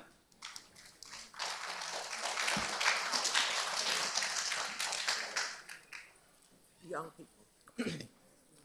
Good evening, ladies and gentlemen. I am a 7th grade student who next year will be taking the SHSAT. Unless they take it away from the one chance I may have to get into a proper high school.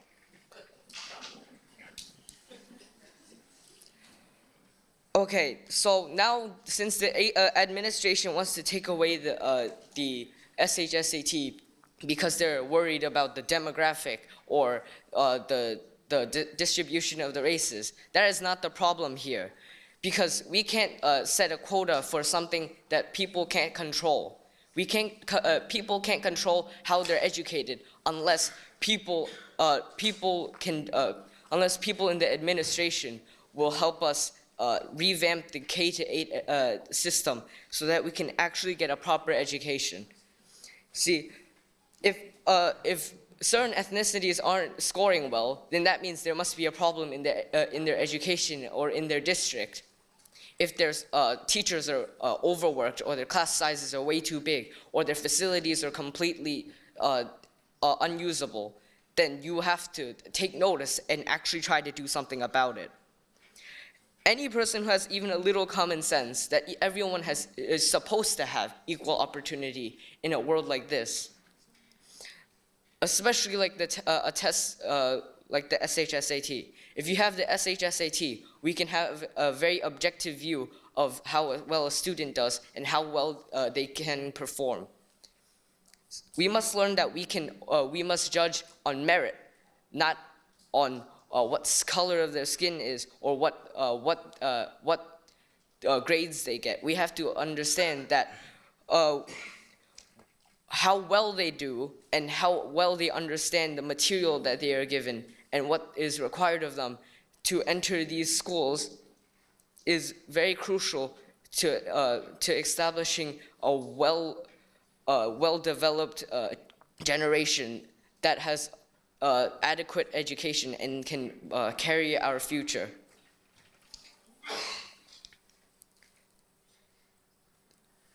We can't deny that people are disadvantaged in some ways, but that doesn't mean that everyone either has an advantage or a disadvantage.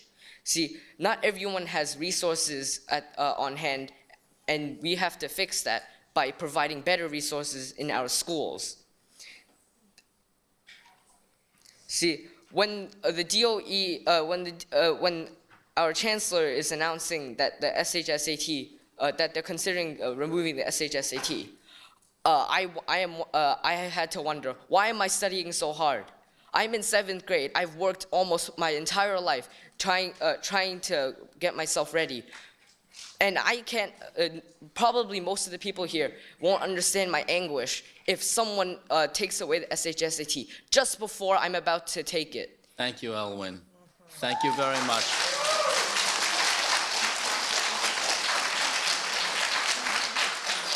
All right. Yan Yu, to be followed by Victoria Araskina and Sophia Fan. Good evening, everyone. Thank you, senators, for being here to listen to our voice. We know that Mayor de Blasio does not care about our voice. My name is Yan Yu. My son is attending MS-74. I've been working as an educator in New York City for 18 years. But tonight, I'm here, like so many of you, to support the SHSAT, and I'm here to say we, Asian Americans, are so angry and we're so disappointed about Mayor de Blasio and Mr. Carranza. Why the mayor and the chancellor have to pit one minority group against another minority group?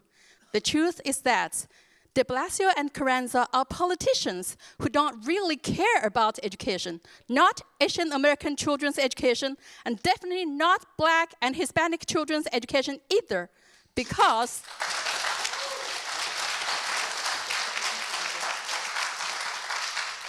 Getting rid of one single test is not the way to help any child to learn better. We all know what the root problem is. Look at the result from the state ELA and math exams. Black and Hispanic children's scores are far below the Asian and white students from the very beginning of their academic journey.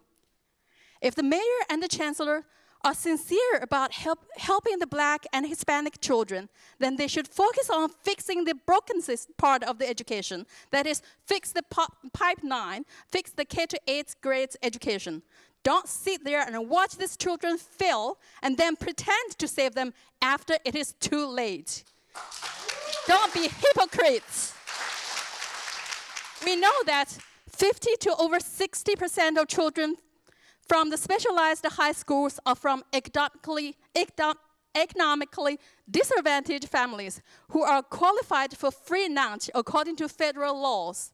Many of them are from humble families in which both parents are working around the clock to support these children's American dreams.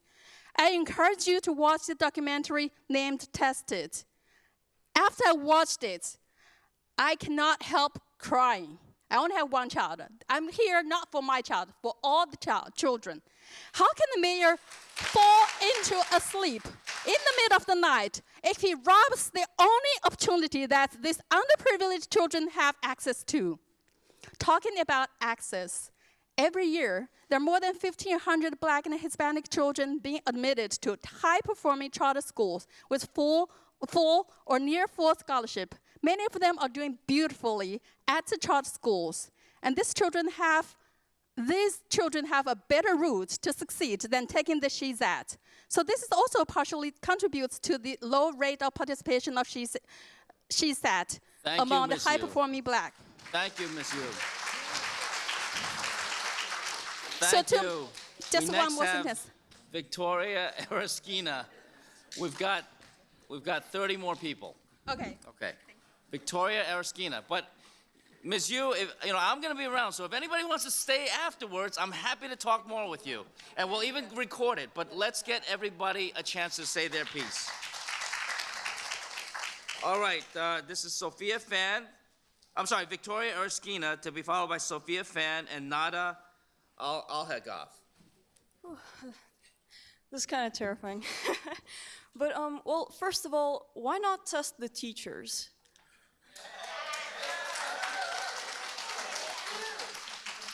Okay. They do.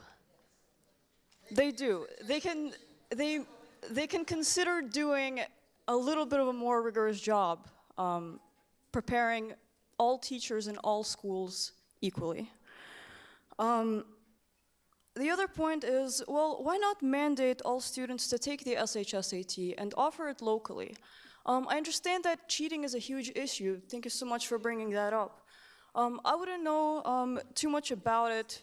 I understand cheating might be probably expensive. I couldn't afford any prep programs. My only preparation for the exam was I had a free 8-year education prior to it.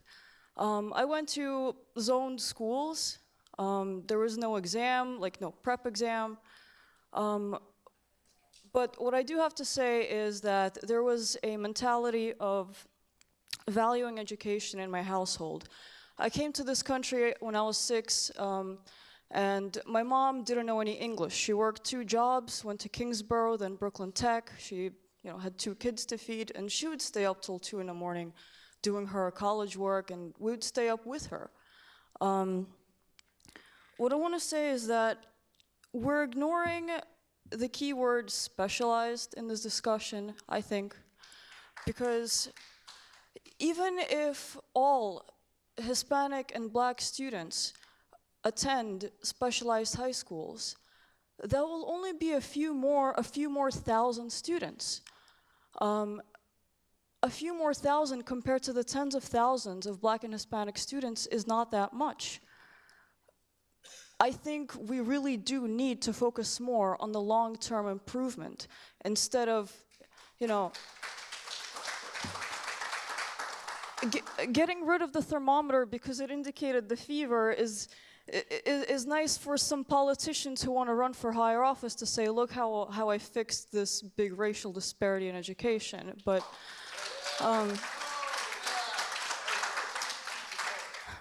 ultimately,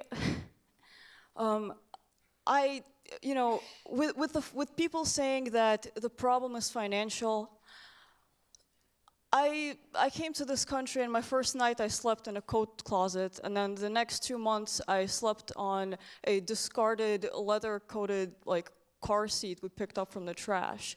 I didn't pay extra, but I'd like to say that we need to improve equality generationally. It's going to take at least 8 years, but we're going to do it right instead of just pouring super glue on a broken bone. Thank you, Ms. Thank you.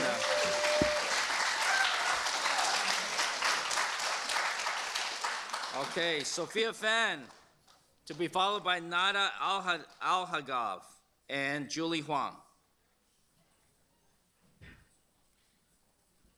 Sophia Fan, is Nada Al-Hagaf here? Please come on deck. And Julie Huang, come on deck. All right, you have the floor, Sophia. Hello, my name is Sophia and I am in the 11th grade. I would like to address the issue of inequitable distribution of resources in New York City, which marginalizes our students by their race and social economic background. We are using a system where our students are selected to attend a few selected quality schools. Quality education is a right and not a privilege. Specialized high schools and the SHSCT as a single admissions measure not only limit opportunities to receive a quality education, but also creates a competitive environment that is detrimental to the emotional and academic growth of our students. We need an equitable education system that promotes awareness and availability of resources beneficial to students. In addition to the types of resources, people who come from different backgrounds, including ethnic groups, socioeconomic status, and gender, need different quality resources that fully address their needs. Schools with majority Black and Latinx students have to deal with policing and metal detectors that disrupt their academic and emotional growth. Rather than investing in school police, we should invest into counselors and quality resources for these students. Improving upon these conditions will support a diverse and integrated environment where students can be happy, healthy, and successful in their own unique ways. Thank you. Thank you, Sophia. Thank you, Sophia. Next is Nada Al-Hagaf? Al-Nagar. To be followed by Julie Huang and Luke Davenport. Good evening. My name is Nada, and I'm a junior at a specialized high school. I went to a middle school, IS 187, where the majority of students received and accepted offers to specialized high schools, despite being in a part of Brooklyn where there are not enough middle schools. At IS 187, we enjoyed flight simulators, MacBooks, and a highly motivated student body. But the bubble I lived in left me ignorant to the struggles that many students across New York City faced. I broke this bubble when I met students at my school who came from schools where they were the only student accepted into a specialized high school. Many people may associate students from these schools with a poor work ethic and low motivation to achieve, but they had no knowledge of the SHSAT until the month before the test. The information they did receive was vague and poorly presented, yet today they are some of the most high-achieving students at my school. When schools are not well integrated, we cannot see the potential of students across the city. As a result, our perception is narrowed to a single idea of what other communities look like, one that is built on stereotypes and misconceptions that diffuse quickly because no one is there to correct them. But students capable of excelling academically exist in all parts of the city, yet the student populations of specialized high schools are far from reflecting that. The SHSAT has existed for decades, Yet it has continued to exclude some of the brightest students in the city by looking at every student through the same broken lens. It doesn't take into account work ethic, determination to succeed, character, and so many other characteristics that truly represent a student's ability to succeed and impact positive change in the world.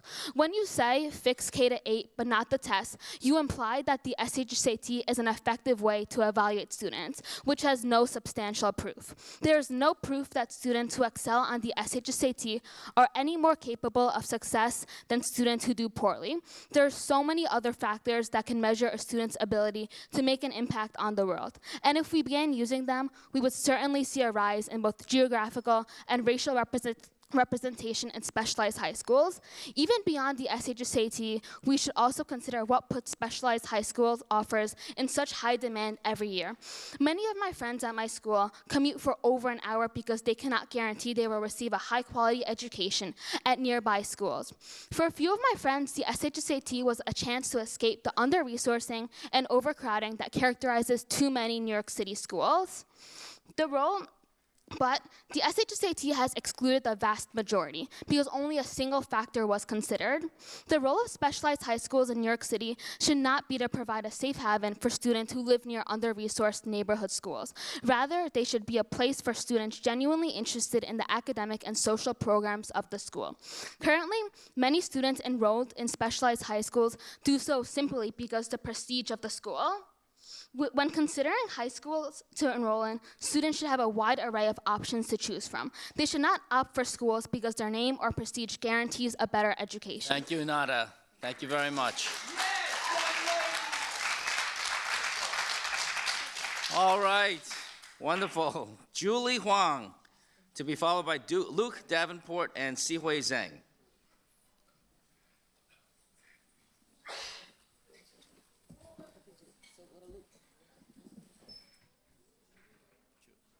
Julie Huang here? I thought that was her coming down. All right, Luke Davenport, to be followed by Sihui Zhang and Lin Tan. Thank you, Luke. Hi, good evening. Thank you, Senator Liu. Thank you to the members of the committee for this opportunity to speak today. My name is Luke Davenport. In my day job, I analyze data for New York City schools, but I'm actually here in my capacity today as a member of the New York City's Alliance for School Integration and Desegregation. ACID, we call ourselves, is an all-volunteer coalition of over 1,000 parents, students, educators, researchers, and activists, a diverse, broad cross-section of New Yorkers who are dedicated to ending school segregation and pushing for real integration in New York City public schools. We support the elimination of the SHSAT as the sole entrance criteria for the specialized high schools, while also acknowledging that the specialized high schools are really just the tip of the iceberg. We have a much broader and deeper segregation problem in New York City. But frankly, even without consideration for the diversity of the specialized high schools, there's ample reason to abandon the SHSAT. We know you'd be hard-pressed to find an education expert who has studied this issue carefully who would ever recommend or endorse a sole a single standardized test as sole criteria for admissions. The gentleman from CEC 11 made that case earlier, and there's good reason for it, right? We know there's study after study that shows that grades are more predictive of future academic success than standardized tests. That's a finding that's very consistent and repeated. That's why almost every education expert will recommend multiple measures, not a single standardized test. But I also want to mention we have a history with this, right? This is not the first time we've had a debate around issues that affected school segregation. And one of the things that you see as you study this history, and that's something that we do a lot at ACID, is that there's a very clear pattern, right? You have, every time there's an action to desegregate or integrate schools, there's a backlash. And that backlash isn't always framed as, we don't want to integrate. It's framed around other things, right? So regardless of the intention of those actions and that backlash, the result is the same over and over again, decade after decade. We continue to entrench segregation. And we really have to take that history very seriously.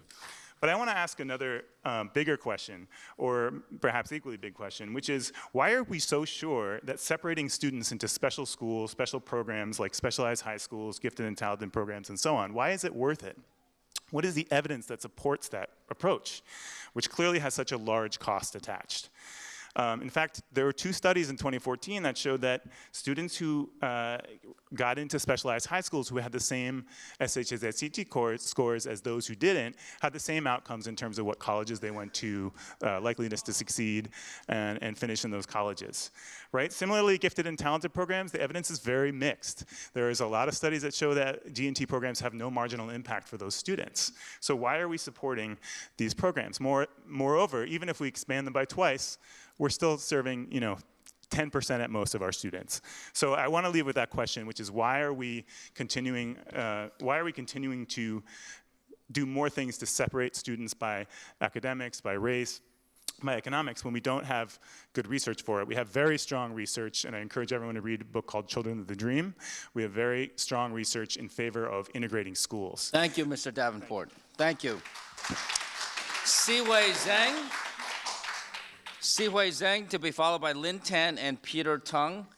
I want to ask everybody to please refrain from certainly the boos, meaning B-O-O-S, and also refrain from the clapter so that we can get out. I was wrong before. We do not have an unlimited amount of time here. We do need to vacate by 9 p.m. And if everybody sticks to their time, we can hear everybody and get out of here by 9 p.m. Thank you very much. Ms. Zhang. Good evening, everyone. Thank you for staying. My name is Sophia. I grew up in China. I immigrated here when I was 15 as a mid-year freshman. I then intentionally chose to attend a diverse high school. I'm grateful that when I first came here without knowing how to speak English, my classmates were so willing to help me. We got to know each other by sharing our different ethnic backgrounds, my learning experiences in China, or their family stories. My teachers would stay after school just to teach me, again, the lesson we have learned in class, making a connection with my culture and sometimes learn Chinese from me. I feel safe, I feel respected, I feel I belong here. Such a diverse and inclusive school provides a healthy learning environment for me. One time, I had a conversation with my friend in a Stuyvesant high school. I learned that their schools are dominated by white and Asian and lack of diversity and integration. She talked about how she felt like living in a bubble around the same type of people. She is a friend with some black students in Stuyvesant, and she told me how her friends always feel not belong to school and question about themselves often.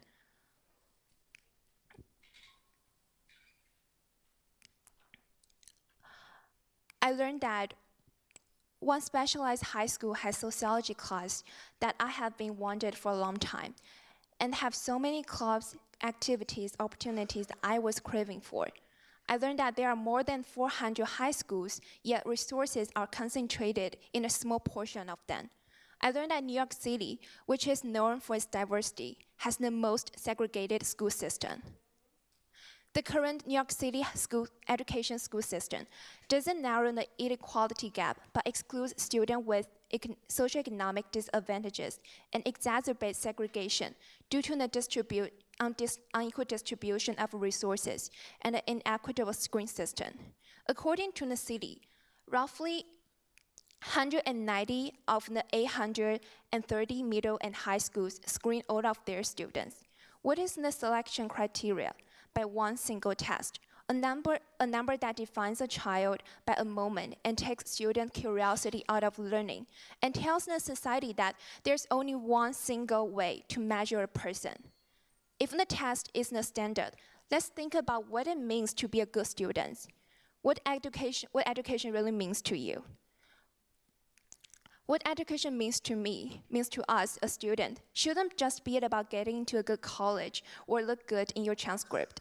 It's about developing into a whole person. It's about learning for the sake of learning. Something is wrong when we take the test as a single measurement in high school admission process.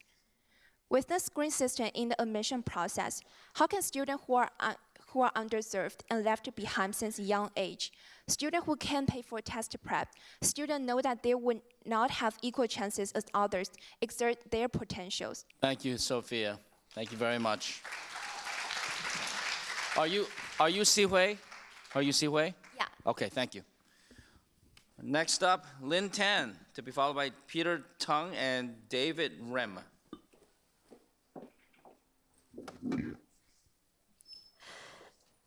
I just earned my second master's degree in education at NYU this year. As a mother and educator, I'm here to support SHSAT. In my opinion, the mayor's proposal is another case of politicians trying to earn political points by meddling in the education realm. Why should those who don't have any professional backgrounds in education make policies for our education system? How much do they know about the schools, the teachers, and the students? Educators at these specialized schools already pointed out that it is the students who make the schools special and outstanding.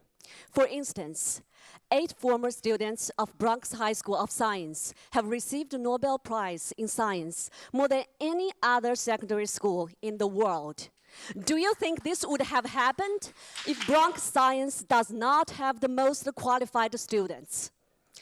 On the other hand, as educators, we know that different students learn differently. We also know that whenever we try to tilt the teaching process for either the faster or slower students, it's unfair for the other group. Furthermore, I think students who got into those schools without qualified academic achievements would have a difficult time to compete and succeed among the fierce competitions. Therefore, the mayor's proposal would not meet the standards of these schools as they were intended to be. Some politicians said that the students who got high scores on the test were due to their families have money to pay for tutoring. Actually, 58% Asian American students in New York City live at close to or below the poverty line. I personally witnessed a Chinese student who got into Stuyvesant High School while slept and studied in the living room for years with his family in a tiny apartment at a rundown co-op building. I think those politicians who blame the specialized high school admission system and want to cancel the test just want to earn political credits and votes for themselves. They're promoting ethnic conflicts by abusing the rights of Asian students. If we want to talk about equality in education, we should not differentiate students by ethnic groups, but only by their academic performances. If we want to eliminate this discrimination in our society, we must eradicate it from education system first. So please, keep the test. Thank you. Thank you, Lin Tan. Peter Tung I had called, but he is not going to speak. So next is David Rem. Is David Rem here? All right, we'll come back to him. Let me ask Martha Camber. Is Martha here? All right, come on down. Martha Camber will be followed by Yun Bao Guo and Tasfia Rahman. We'll come back to David Rem when he's back in the room.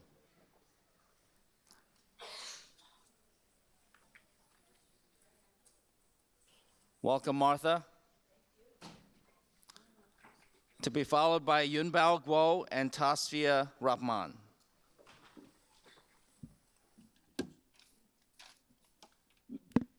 I'd like to thank the committee this evening for this opportunity for this hearing. I'm Martha Camber. I'm the CEO at the YWCA in Brooklyn. And mercifully, I am not going to talk about specialized high schools. I'm here to talk about college access. The recent college admissions scandal has exposed what many of us already knew. Access to top colleges in this country is stacked against hardworking, high-achieving, low-income students, no matter how deserving they may be. What would college enrollment look like today if the playing field was truly level? We can answer that question because our college access program was established to do just that. Low-income, first-generation students of color, 90% of whom are African American, participate in academic enrichment and college prep. The same services that students attending better resource schools receive. Unsurprisingly, our students excel, and our 2019 graduating class had full scholarships to NYU, Dartmouth, Manhattanville, Marist, and other esteemed colleges. We know that college education is the most influential factor in determining mobility from poverty into the middle class. If we're truly going to support the economic development of low-income communities, including Black and Latino communities, then we must address the education gap. Incomprehensibly, there is no requirement for college counselors in New York City public high schools. Guidance counselors who are often not trained in college advising have a ratio of 1 counselor to 250 students. One of our participants attends a high school that has 1,000 students for 1 counselor. Our experience with school personnel suggests they are invested in helping students prepare for college, but are simply doing the best they can with the resources they have. When one of our program participants informed her high school counselor that she wanted to apply for college, she was encouraged to go to the library and look for college catalogs. That was the extent of her advisement. Today, that same student is attending NYU on a full scholarship. She recently won an award as the freshman with the most promise. How many more students just like her have never had a chance to attend college simply because of poorly resourced public schools? The New York City public school system serves over 1 million students, and through my work promoting college access for low-income students of color, I've come to recognize that systemic educational inequality is promoting a vast and astounding waste of human potential. Thank you. Thank you. All right, Yun Bao Guo, to be followed by Tasfia Rahman, and is David Rem back? Okay, so Yun Bao Guo, Tasfia Rahman, and then David Rem. Is Yun Bao Guo here? Tasfia Rahman, you are up. Come on down. Tasfia Rahman, to be followed by David Rem and Wai Wa Chin. Thank you for giving me the opportunity to testify. My name is Tasfia Rahman, and I will be speaking today both as a policy coordinator at the Coalition for Asian American Children and Families and as an alum of Brooklyn Technical High School and also a Brooklyn native. As a Bangladeshi American raised in Bed-Stuy in the 90s and 2000s, I grew up in a diverse neighborhood with families and friends of different racial, ethnic, religious backgrounds. I went to an elementary school where even though standardized test scores were low, we learned about the civil rights movement, celebrated annual multicultural potlucks, and wrote fun essays about our cultural backgrounds. At the same time, faced with limited English proficiency, my parents were unable to navigate the school system and were too embarrassed to even speak with my teachers. So when I scored low on my standardized tests, they resorted to tutoring, which continued up until SHSAT. The pressure was intense. I was told that my future depended on a single test and I had one chance to prove my value, my worth. It was overwhelming and unbearable. That's what a single high-stakes and pressure-ridden test does to a 12-year-old child. It creates a sense of impending failure and disappointment at a young and impressionable age.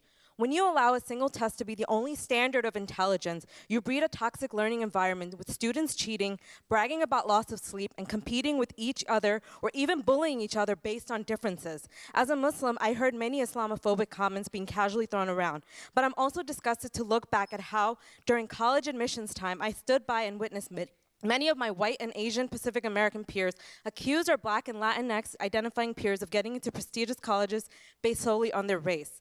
Equity and elitism do not go hand in hand. In a society stratified by race, elitism strengthens racism. As elite schools, the specialized high schools are not an exception to the entrenched racism that plagues the system. In fact, they embody it. The SHSAT, an exam that is rooted in anti-desegregation history, perpetuates segregation both outside and within these schools. A multiple measure admissions process is the first step in creating a more diverse, inclusive school environments that welcome the multitude of backgrounds and experience of our students and nurture their unique individual abilities and talents. Instead of advocating for more specialized high schools or gifted and talented programs that perpetuate elitism, we must advocate for building more and better quality schools in general. We must fight for funds owed to our public schools and better pay for our early childhood educators. We must invest in improving the social and emotional growth of our students, instituting culturally responsive education, and supporting students' mental health needs. Thank you. Thank you, Tasvia. Thank you. And thank you for the copies. David Rem, to be followed by Waiwa Chen and Teresa Jordan.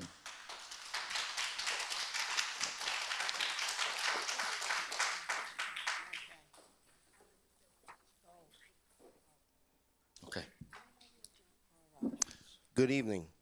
Chancellor Carranza's introduction to all New Yorkers began with his 3 racist quotes. First one, wealthy white Manhattan parents rant angrily against plan to bring more black kids to their schools. 2, anyone who wants to keep the SHSAT test is a racist. 3, I don't just buy into the narrative that any one ethnic group owns admissions into these schools. I want to thank Senator John Liu for calling out Carranza's comments as racist, and for Liu's quote, and I quote, that nobody will forget or forgive Carranza for his racist comments. Thank you, John Liu. And I will add, no one should ever forget or forgive Carranza's racial ideology, and I call on de Blasio to fire Carranza for making such blatant racist statement. The SHSAT test isn't the problem, and nor is getting rid of the test the solution. The real issue is the DOE's failure to provide a quality education for all children, and the DOE's refusal to be held accountable for failing all of our children. As the father of a Hispanic, Colombian, minority daughter born to a first-generation immigrant mother from Medellin, Colombia, Ava is a September 2019 accepted Stuyvesant student, having scored a 600 on her SAT exam, a perfect 4.5 on her New York State math test, and a 4.2 on her New York State ELA test. It is insulting to me to think that my minority, Latina, Hispanic daughter would somehow need de Blasio's Discovery Program to gain entry into the top specialized high school, namely Stuyvesant High School. I think Mona Davids, a black woman of color and president of New York City's parent union, best summed up de Blasio's and Carranza's racist policies when she stated, and again I quote, because de Blasio and Carranza have such racist, low expectations for black and Hispanic students, they feel they have to lower the standards for our children. They are the racists, said Miss Davids, who again is black. Ms. Davids continued, and I again quote her remarks, word for word here. Carranza is attempting to use the race card to cover up the failures of New York City's K-12 school system.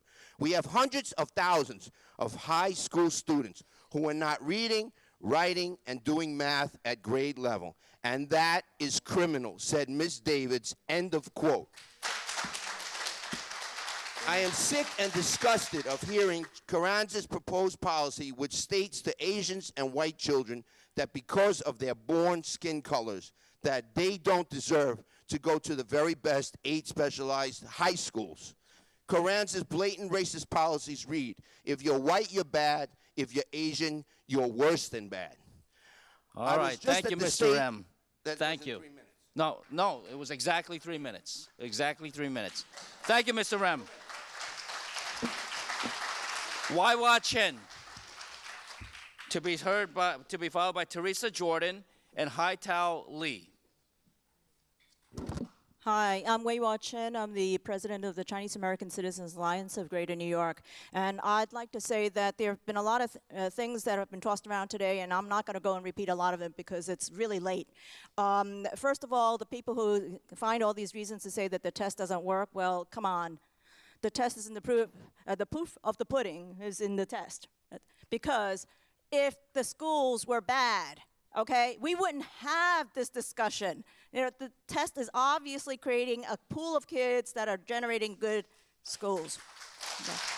Now, setting that aside now, all of these little analyses and stuff like that, Come on. Again, you're not listening to the right people, or the people are just taking little nuggets that don't have to do with enough of what is true, okay? It misses the point. But furthermore, I want to say that if you listen to what we're saying here, we say that there's a huge problem that there are not enough blacks and Hispanics that can get in, okay? There's a huge problem because the schools are really ridiculously bad in black and Hispanic neighborhoods. There is no excuse for that. And we really think, as a community, as Asian Americans here, we believe that we are all neighbors and must work to get all the schools better.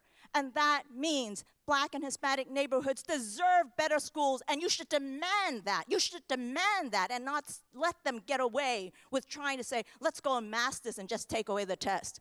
You can't go and take away the test.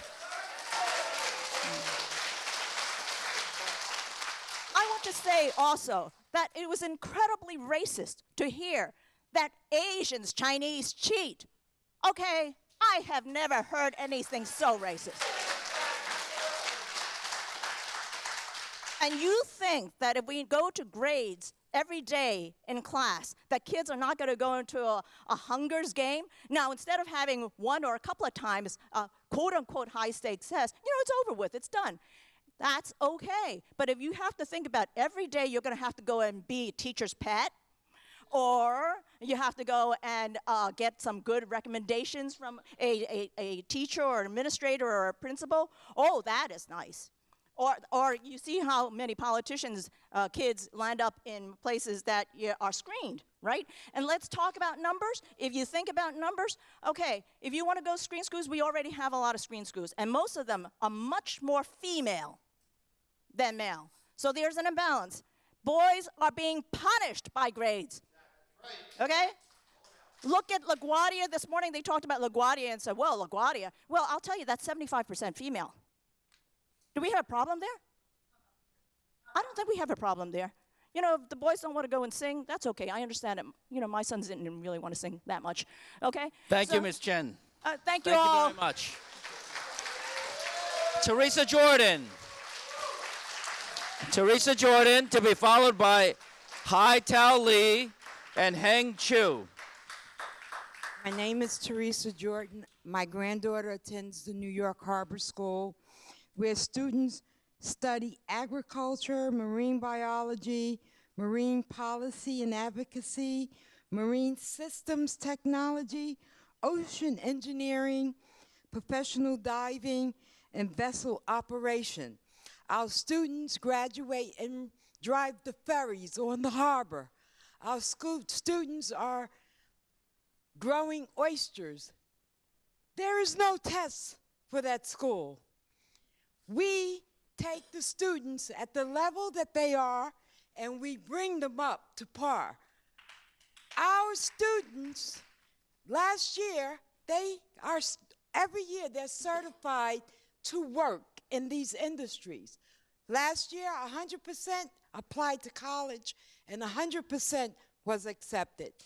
No test. No test. I am horrified. I watch these young little kids stand up here and talk about this test, this one factor, to get them into what they think is going to be the best thing for them. When Harvard, Yale, Princeton, they don't rely on one factor for admissions. Why should we? How many what if those children, not all of them are going to be accepted? What happens if they miss the test by 1 point, 2 points, 3 points? Look at the pressure you're putting on these children. Thank God they go to school in New York City where they can graduate high school with an associate's degree. Why are you doing this to your children?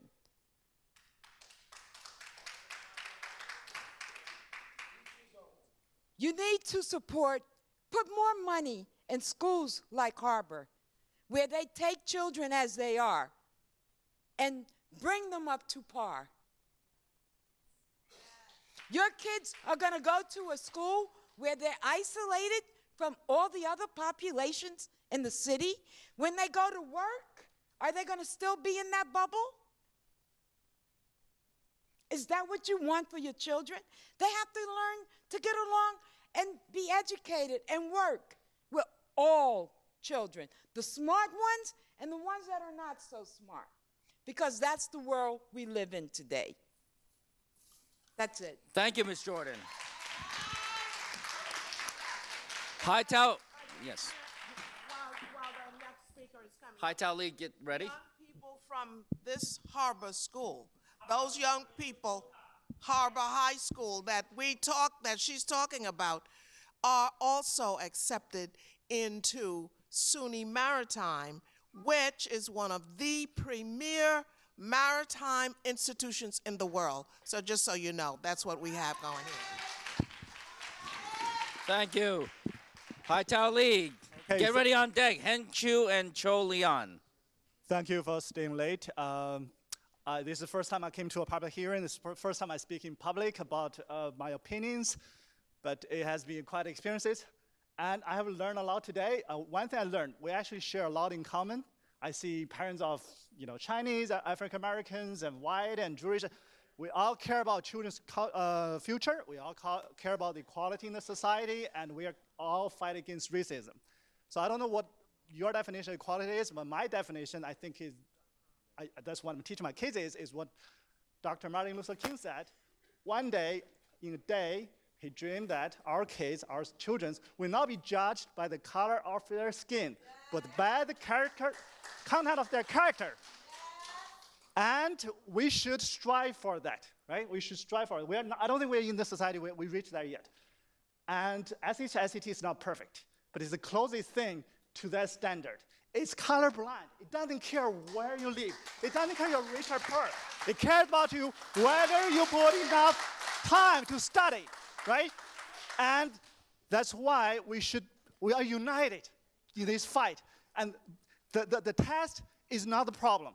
It's a tool. It's just like a doctor's tool. It shows whether cancer is. The problem is this administration, the mayor, failed to deliver quality education, especially to the African and Latino community. We should unite. We should unite to fight this fight, to hold them accountable, to deliver quality education to the underrepresented Latino and African American societies. By removing this test, it's detrimental. It's especially detrimental to the African American community. Even though a lot of Asians testified it's unfair. It's even unfair to the African American community because now it's under the spotlight. They are underserved. By removing this test, this issue is hidden. No one's gonna notice it. This is a diversion from the mayor. Don't be tricked. Don't be played as pawns, okay? We need to unite on this issue, hold the mayor accountable to deliver quality allocation to all races, regardless of color. Thank you. Thank you, Mr. Lee. All right, Heng Chu, you're up. Followed by Leon Cho, or Cho Leon, and Horace Walcott.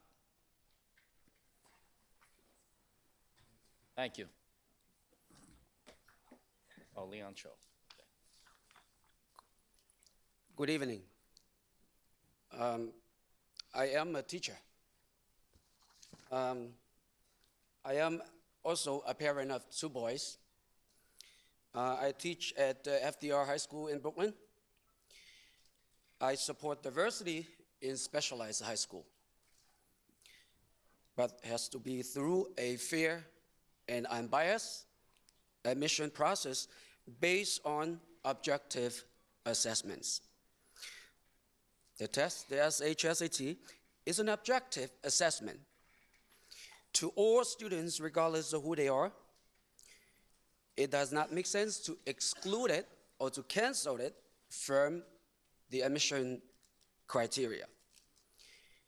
Every student can succeed in school given enough effort, family support, and school support.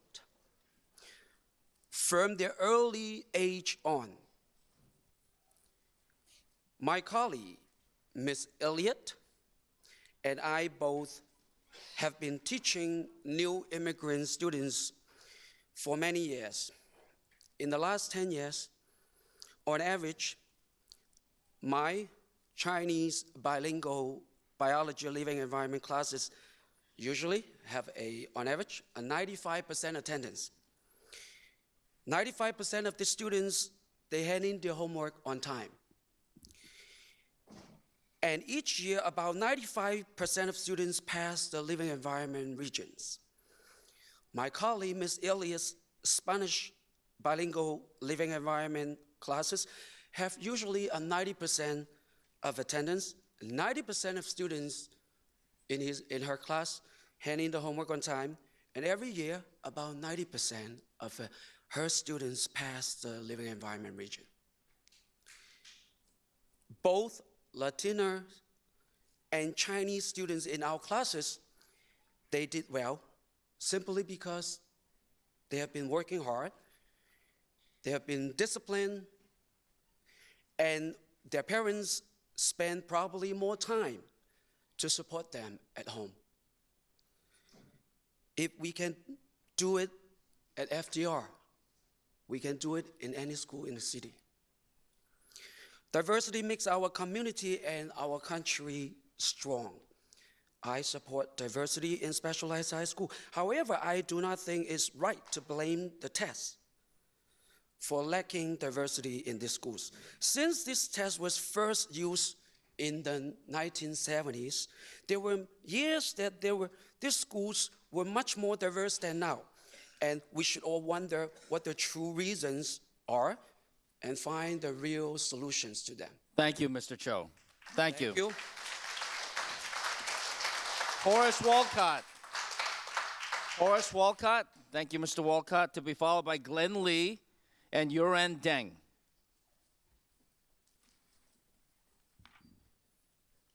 The distinguished panelists, the parents, and the students, good evening. I'm a teacher at Brooklyn Technical High School, and I've been teaching at Brooklyn Technical High School for more than a decade. I would say that there is a clear and present danger to the working class of New York City, to the poor class of New York City, and to the disadvantaged class of New York City if the specialized high school test is eliminated. And the reason why I say that is because there is an invisible Trojan horse that will be let in once the test is eliminated. And that invisible Trojan horse are the forces that will trample and stifle the upward mobility of the lower class getting to the upper class and gaining economic and political empowerment. The mayor, and yes, he's my boss, the mayor, oh sure, I'm careful, but I'm careful, but I'm going to speak my mind. I'm going to speak my mind. Let him speak his mind, please. This issue of limiting the upward mobility of the disadvantaged did not start with the mayor. It started with an essay 40 years ago by a jurist, upper-class jurist, who felt that the upward mobility of the middle class and the working class and the poor people by a high-quality education would take away from their pockets. And so the mayor is dancing to that tune, and the people of New York should stop him in his tracks.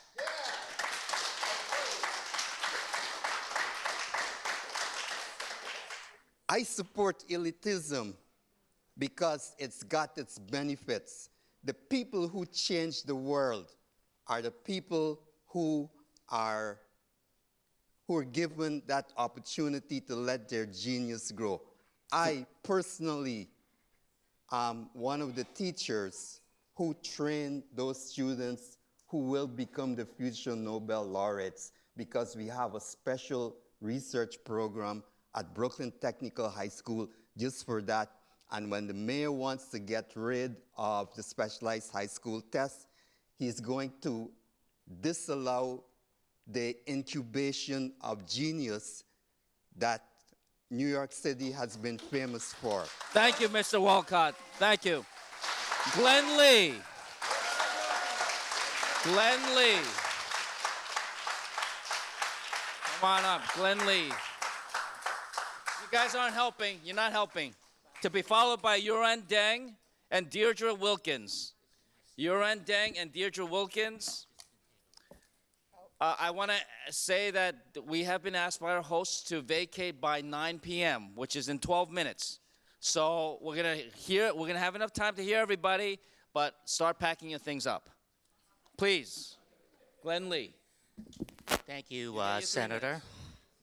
Legislators, I was the last minute, so I'm going to make it really quick if I can. My name is Glenn Lee. I'm alumni of Brooklyn Technical High School, class of '74.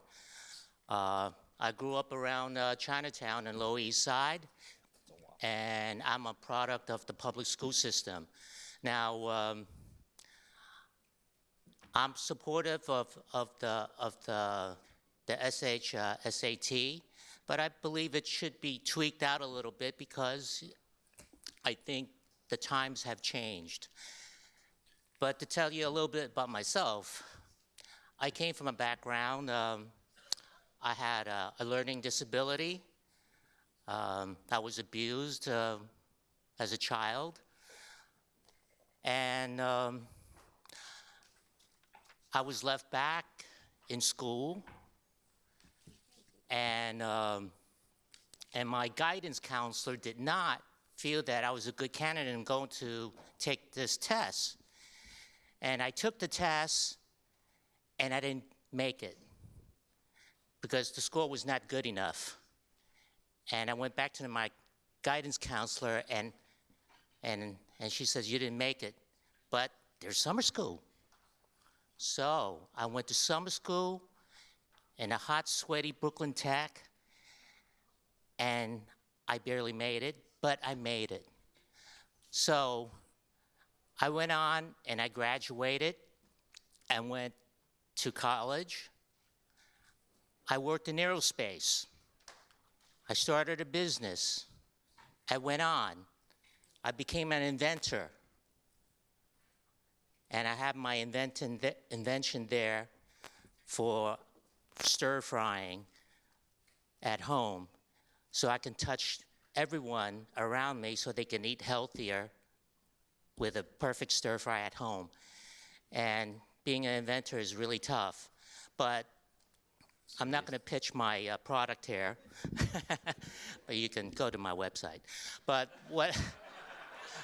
what I'm saying is I do support this program, and I believe that perseverance, and I'm talking to young people out there, it may not be this test, but you're going to be going through many tests in your life, and it won't be the last test. So you're just going to have to persist like I persist. Thank you very much. Thank you, Mr. Lee. Thank you, Mr. Lee. All right, Yuran Deng to be followed by Deirdre Wilkins. Don't think we can thank enough the opportunities that we've been given to speak. Because just this morning, most of my friends were denied an opportunity to speak at the House Committee of Education. I'm going to talk about something pretty different tonight. I think what we sensed in a lot of speeches tonight was fear. We fear what we don't know. We fear the schools outside of those 8 because we've heard so many terrible things about them. I myself have heard from my own friends, Asian, African American, Hispanic, who've gone on to become teachers in the system, heard about how their students heckled them, how they feared of entering their classrooms. We've also heard of students afraid of entering their schools because of the metal detectors, because of the substances that flow down the halls. There's some hard truth that we have to deal with. Truth beyond just a test or any other aspects of any guards of segregation or numbers. We have to really think about what our students are going through in our schools. Is it working? For whom? For how long? How is it that some students get to excel? How is it that others are really being left behind? I was at that Council on High Schools meeting this Wednesday, which was more sparsely attended than tonight's meeting. When the chancellor walked out on the Teacher of the Year, of course, he had better things to do and higher priorities. But the teacher shared about how he learned after 1 whole year at his school that really caring about what's going on beyond school made a difference. That his students may be actually showing up to class late just to catch his attention so he can care more about them. So really, we need to ask ourselves the hard questions. And another thing I really want to think is that this whole debate is bringing out a lot of things that the city have been covering and we haven't really been discussing. One is really the importance of democracy, the importance of being able to speak our minds and share ideas and listen to each other. But I was really disheartened at the city council hearing when the chancellor basically said that, yeah, we could have, should have, had more process, had more consultation, but it wouldn't have changed the proposal that he put forward. So we have a chancellor who doesn't really believe in democracy. He thought that we were just going to be silent and being bullied again, as we have been in history. Thank you, Ms. That Tang. us is all of us. But this Thank time, you. we're not going to go silently into the night. Thank you. Deirdre Wilkins. Deirdre Wilkins. To be followed by Dao Yin and Kamala Carmen. And please start packing your stuff. Deirdre Wilkins. Brevity is the soul of wit. I'm trying. Let's Good be witty. evening to our panel and to all of our attendees. After everything I heard, I'm going to just get off my script here. I am an African-American, American Indian, Irish person. I was born and raised on the Lower East Side of Manhattan. I went to the public schools there. They found out in 3rd grade I had a very high reading level, so they decided that they had enough kids from our school and the school across the way to put together an intellectually gifted program that we had for 4th and 5th grade in our primary school.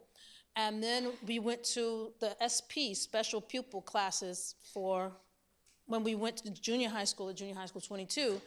And in 22, well, actually in 4th grade, I tried to take the test to Hunter with my friend. We got tutored by somebody who had gotten into Hunter. We didn't do well on that exam.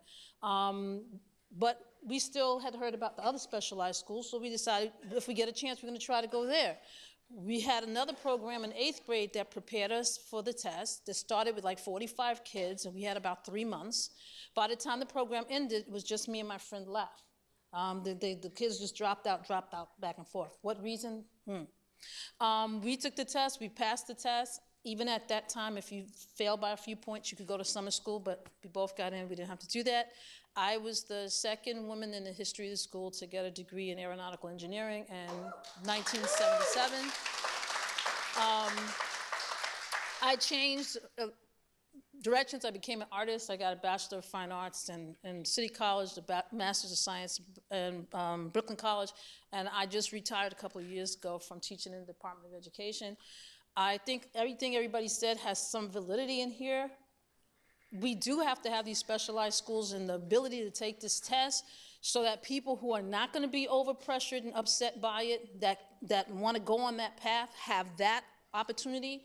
But we also need to hear about other schools like this Harbor School. I've been in the DOE and never heard of the Harbor School. So there's something going on where we're not even disseminating enough information about what high schools are available out there for our students, so that if the test route is not their thing, that they could go to something else that is. And they said when I was teaching at Midwood, and that was like 12, 13 years ago, that they were going to improve the education from kindergarten up to 8th grade, so that people would come into high school with levels that were good, and that we wouldn't have to get rid of the Regents exams. And most of you probably know they already still talking about getting rid of the Regents, because they never did anything to improve the education in the lower grades for people in certain economic neighborhoods. So there's a lot of stuff that we still need to fix, and we should be giving people counselors to figure out what they want to do in elementary school. Why are we waiting until they're in high school and then starting to talk about Thank you, Ms. Wilkins. Thank you. All right, Mr. Dao Yin, please come up. Followed by Kamala Harmon and Brandon Ho, and that will be it. Dao Yin, go ahead. Yes. Good evening. Thank you, Senators. Thank you, Assembly members. Thank you, everybody coming. I'm a parent. I was a college student. I'm sorry. I was a college teacher in another country many, many years ago. I like the podium, but not tonight, because it's the time to go to TGI. It's time to go to TGI, but we have to fight here for the whole NYC public school system. I noticed that at least 2-3 times the chancellor and then the mayor came in this testimony. Did you ever notice Mr. Chancellor never ever listened? He never ever listened. He just spoke. He said he's outspoken. So what? We just cannot pay more than $350,000 to have a CEO of the nation's largest public school system. He's not listening. He just promoted himself. We think the chancellor's style is kind of ridiculous. As the mayor's plan is just make hard study student feel guilty. You just can't do that. You just can't do that. As we said before, we need to raise the bar, not lower the standard. SAT, not the issue. Okay. Before the mayor and the chancellor carry out the easy but the bad plan, do you ever see a group of people out there, they're protesting, they ask for, hey, give us 7% to the American Super Bowl? Did you ever see a group of certain people, like say Asian people, protest and rally in the testimony say, hey, give us 7% to the Hollywood A-list actors, actresses? You didn't see that. So mayor and chancellor, they are not only politically wrong, they are logically wrong, they are totally wrong. If our voice can change this room, our voice can change the New York City public school system. That's all from me. Thank you. Thank you, Mr. Yin. All right. Kamala Carmen to be closed out by Brandon Ho. All right. Get your stuff ready, please. Hi, my name's Kamala Carmen. I'm the parent of 2 children in New York City public school, high school. They identify as Asian, by the way. Asian people are not a monolith. First, I want to say that I take it as a given that we must do more to integrate our schools. The schools in New York City are more segregated than the ones I attended in the 1970s in Louisiana. My mother, when she immigrated to this country, could not eat at a whites-only lunch counter, but 10 years later, her daughter, could go to school where there were black and white children. And New York City's schools are actually less integrated than that. But merely integrating schools is not enough. The way we get to integration and how and what we teach our children when they are in school are crucial pieces of the puzzle. I'm a co-founder of NYC Opt-Out, which protests against high-stakes testing. Currently, scores from state tests, and by the way, these tests, somebody else used the metaphor of a thermometer. The thermometer is already broken. The state tests are broken, so you can't really use them as a reliable metric to measure proficiency. They are used to justify closing schools, privatizing them, and yes, segregating them when people say things like, we can't send our kid there, look at the test scores. What's more, pressure to do well on the narrow parameters of the state tests has narrowed instruction, and rote test prep has destroyed the love of learning. I would argue that and not cutting G&T programs has tipped the makeup of schools like Brooklyn Tech. Our policymakers are focused on an achievement gap when what we have is an opportunity or access gap. Students are not similarly equipped, and yet we judge them and their schools and their teachers as if they were. So my first ask is that we do not use state test scores to rank schools or to determine who goes to what high school. My second ask is that when kids get to high school, that we do not subject them to test-based curriculum. Increasingly, elite private schools are eliminating AP because the courses tend to be broad but shallow, with the ultimate goal being coverage to ensure passing the AP exam. In an era when more and more colleges are test optional for admissions and many no longer grant college credit for AP courses, we should question this definition of advanced coursework. My children are lucky enough to attend a consortium school.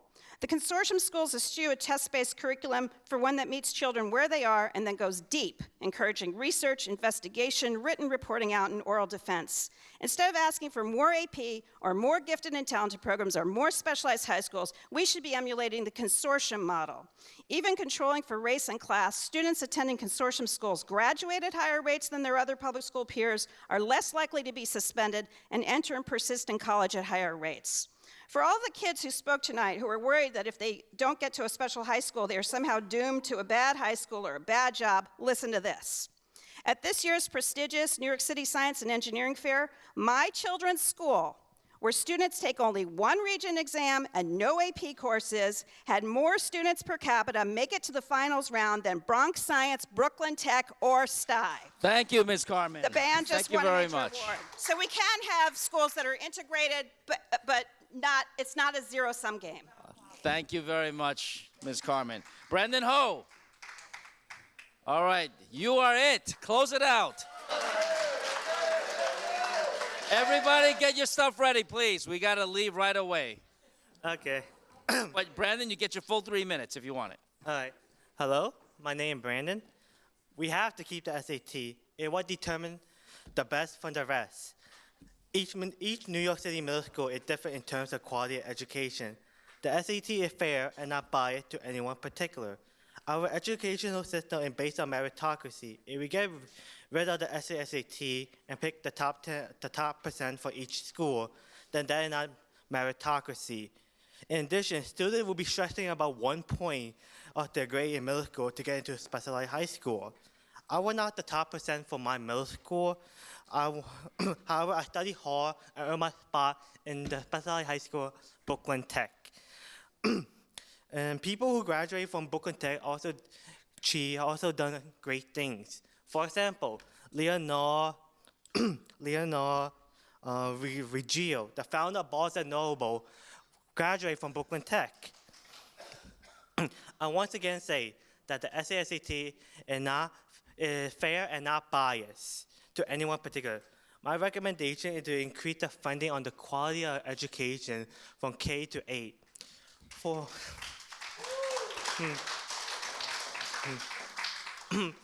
I will tell you a little story about myself. In 2nd grade, I was discriminated from people from all races, Hispanics, African American, Jewish, and my own race, Asians.